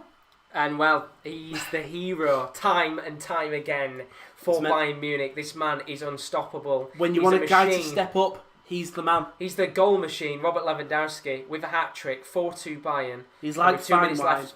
Game over. I'm guessing they're checking if Lewandowski was offside. But I Wow. don't think it came off thingy, didn't it? Well, I don't think he'll want this to be given as an offside, No. really, let's be honest, because it will give him a hat-trick if it's given. Well, technically, he could have had 4 goals in this game, of course, with the offside in the first half, but a minute and a half left here. Going to be checked, of course, and it will be a bit of added time, and the referee has given it A goal kick. as a goal kick. It's not going to count. They've given it offside. Lewandowski But Dortmund will has go. another goal out, and well, this is it now. It's Ball over the 3-2. top by Kanji. And it's going to be Julian Brandt who'll follow it. He'll chase Sa. Sa will just have to clear it. Dortmund might have one opportunity here. They've got to take it. And They've given it as offside. They've given it as offside, and it's the right decision, I think, from when you look at that. And now, Dortmund will are going to have come a into little bit Kanji. more added time in this game to Bayern try and have get sat something. back. Long ball. That's a poor ball by Akanji. Gnabry can't clear it. Goes all the way to Thorgan Hazard. Goes back to Akanji. Plays out to Meunier on the mid. Meunier now. Oh, it's just not kept in. And I think Bayern will definitely slow down Thorgan Hazard. Just can't keep it in. And well, you'd assume in this situation, because the VAR check, of course, there might be maybe might let an extra 30 seconds of time yeah. here. And Bayern, they will slow this game down now. And Lewandowski, who could have had a hat-trick in this game, could have had 4 technically, has his goal ruled out. It's still Bayern Munich 3, touch. Dortmund 2. Berkey's going to hoof the ball up long. This is it now. Dortmund could somehow still try and salvage a point in this game, although time is running out. Not a convincing header from Bellingham there. Going to be eventually hit up the pitch by Witsel. And now there might be one more opportunity here for Dortmund to come forward. Can they make the most of it? Hummels. Now it's into the path of Julian Brandt on the left wing. Brandt plays the ball into Hummels. Guerrero. This could be a good chance. Guerrero on the left wing. Crosses the it ball in. into the box. Could come down, and eventually it will go Oh. into the hands of Neuer. And that shall surely Should be be it. game over. And Bellingham could have had the chance to win Not it, happy and he with punches himself. the ground, and that should surely be game, set, and match. Maybe As it might Neuer let moves the ball it up might the let pitch. time run on. And here we Dortmund go players again. have shut off. Sane. Now another chance here for Bayern Munich to come forward. Tolisso sprays the ball onto the left wing. Maybe one more chance here. Thomas Muller just with the He's heavy gonna touch take it to the keeps corner. the ball in play. I don't think he will. I think he'll go for it here. Yeah, he'll slow the game down, pass it back. Back into Tolisso. The game's going to go on for a bit longer because of the VAR check. But like it's in the hands. If you want any player taking the corner, it's not Leon Goretzka. Because he's not going to be able to tackle him. And you can see Hansi Flick looking at his watch. He wants this game done as we get towards the 6th minute of additional time. And I don't know whether this referee wants an equalising goal from Dortmund in this game, but it looks like he's going to be all over now as Bunasar takes his time to throw the ball, the whistle. Still not in the referee's mouth. Lewandowski just outside the box. And now this could be one more chance of the game. Bellingham, he has to spray this ball up the pitch and he takes too long. And maybe now Akanji has a chance. And that is that in a thrilling Der Klassiker. We thought Lewandowski robbed of a hat-trick. Was going to get a hat-trick in this game. He doesn't get the hat-trick, of course. But what matters most is that Bayern Munich get a 3-2 victory against Borussia Dortmund. And as we said, Lewandowski could have had a hat-trick. 2 goals disallowed in this match. Dortmund don't get the victory. And as I think many people expected, Bayern Munich win in a classic once again. They kept it close. It's a Lewandowski masterclass. We know he was going to be the pivotal part. And you know what? He was. I think I'll do the Dortmund stuff just because there's many missed opportunities by Haaland. There was. There was indeed. You can start off, of course, with how the game started off. It was the first goal of the game came from Borussia Dortmund, of course. Marco Reus with a simple tap-in. Then 1-1. We got, just before half-time, it was an incredible free kick. Well-worked set-piece from Bayern Munich into the back of the net. Then we got into the second half. Was made 2-1. Lewandowski 3 minutes into the second half. Lovely header into the back of the net. And then it was 3-1. Leroy Sané, who came on as a substitute. Really good finish. It wasn't really 1-on-1 with the goalkeeper, just inside of the box. A lovely curled effort. Nutmegged Akanji. And then, of course, later on in the game, made 3-2. Erling Haaland with an interesting finish, gets around Manuel Neuer, puts it into the back of the net. And then we thought the game was going to be done and dusted. Robert Lewandowski thought we got the 4 for the game, but he doesn't get it in the end. But Rowan, how disappointed must Dortmund be? It's just some of them missed chances. They were just too slow. And I think if you're Lucien Favre now, you've got to look at, first of all, Jadon Sancho. We talked about him a lot. I think we slated him a lot, but he wasn't in that game. And I think next game you've got to look at playing Thorgan Hazard. Hazard, in the 20 minutes he played, was more energetic. He tried to create more stuff. I think Gio Reyna, again, didn't have the best half. Let Brandt start again, bring Reyna on as a sub. One bright spark, Jude Bellingham. When he came on, he actually wanted to fight for the win. You saw when it was sort of his fault that the Lewandowski's fault, the 4th goal went in. He knew it was his fault, and you could see what I meant when he missed that final chance, when he just couldn't get his head on it. It meant something. There was passion from him where I don't think you saw it from a lot of the players. The 2 centre halves, Alaba had it with Haaland's goal, but just shutting off. And unfortunately, in one of the biggest games of your season, you can't do that. And tell you what, it's Leroy Sané, innit? It had to be. A man who somehow City let him go to a Champions League rival, and he's going to just give him Bayern the win. It was an incredible game indeed. As I said, we're never short of a classic, and this will once again be another one of those games where you look back at it and say, well, what a thrilling match indeed, because we could have been sat here and saying it was 5-2 to Bayern. Of course, Lewandowski having 2 goals that were given us offside. First half was a bit of a dubious one. Second one, correct decision, but what a team Bayern Munich are, and what a game of football this was. Unreal. Absolutely unreal. Exhilarating match indeed. But we've still got plenty more content to come on the channel over the next couple of days. You don't want to miss out, because there's been some thrilling watch-alongs over this last week. So, of course, we had that game between Borussia Dortmund and Bayern Munich that went on just a moment ago. But you can see Manchester City-Liverpool is tomorrow's big Premier League game. I'll be live from 4:15 with Kieran L. He'll be covering the first half an hour, and then at 5 o'clock, when the Leverkusen-Gladbach game kicks off, we'll be building up to that as the City-Liverpool game goes on, and then he'll be covering that game in a double duo watch-along. Euro 2020 playoff final, that is on the 12th of November, 3 games live on our Euro 2020 playoff final Gold Show, and then on the 14th and 15th of November, the UEFA Nations League is back. We are back with our Gold Show once again for Match Day 5, including the likes of England, Belgium, and Italy versus Poland over the 2 days. You do not want to miss it. Indeed, it will be an absolutely fantastic set of fixtures for the next coming days. But what a game of football. What a Der Klassiker. We knew it was going to be a good game. I don't think we expected that. What a game. Absolutely, indeed. Hopefully people now understand that German football is good.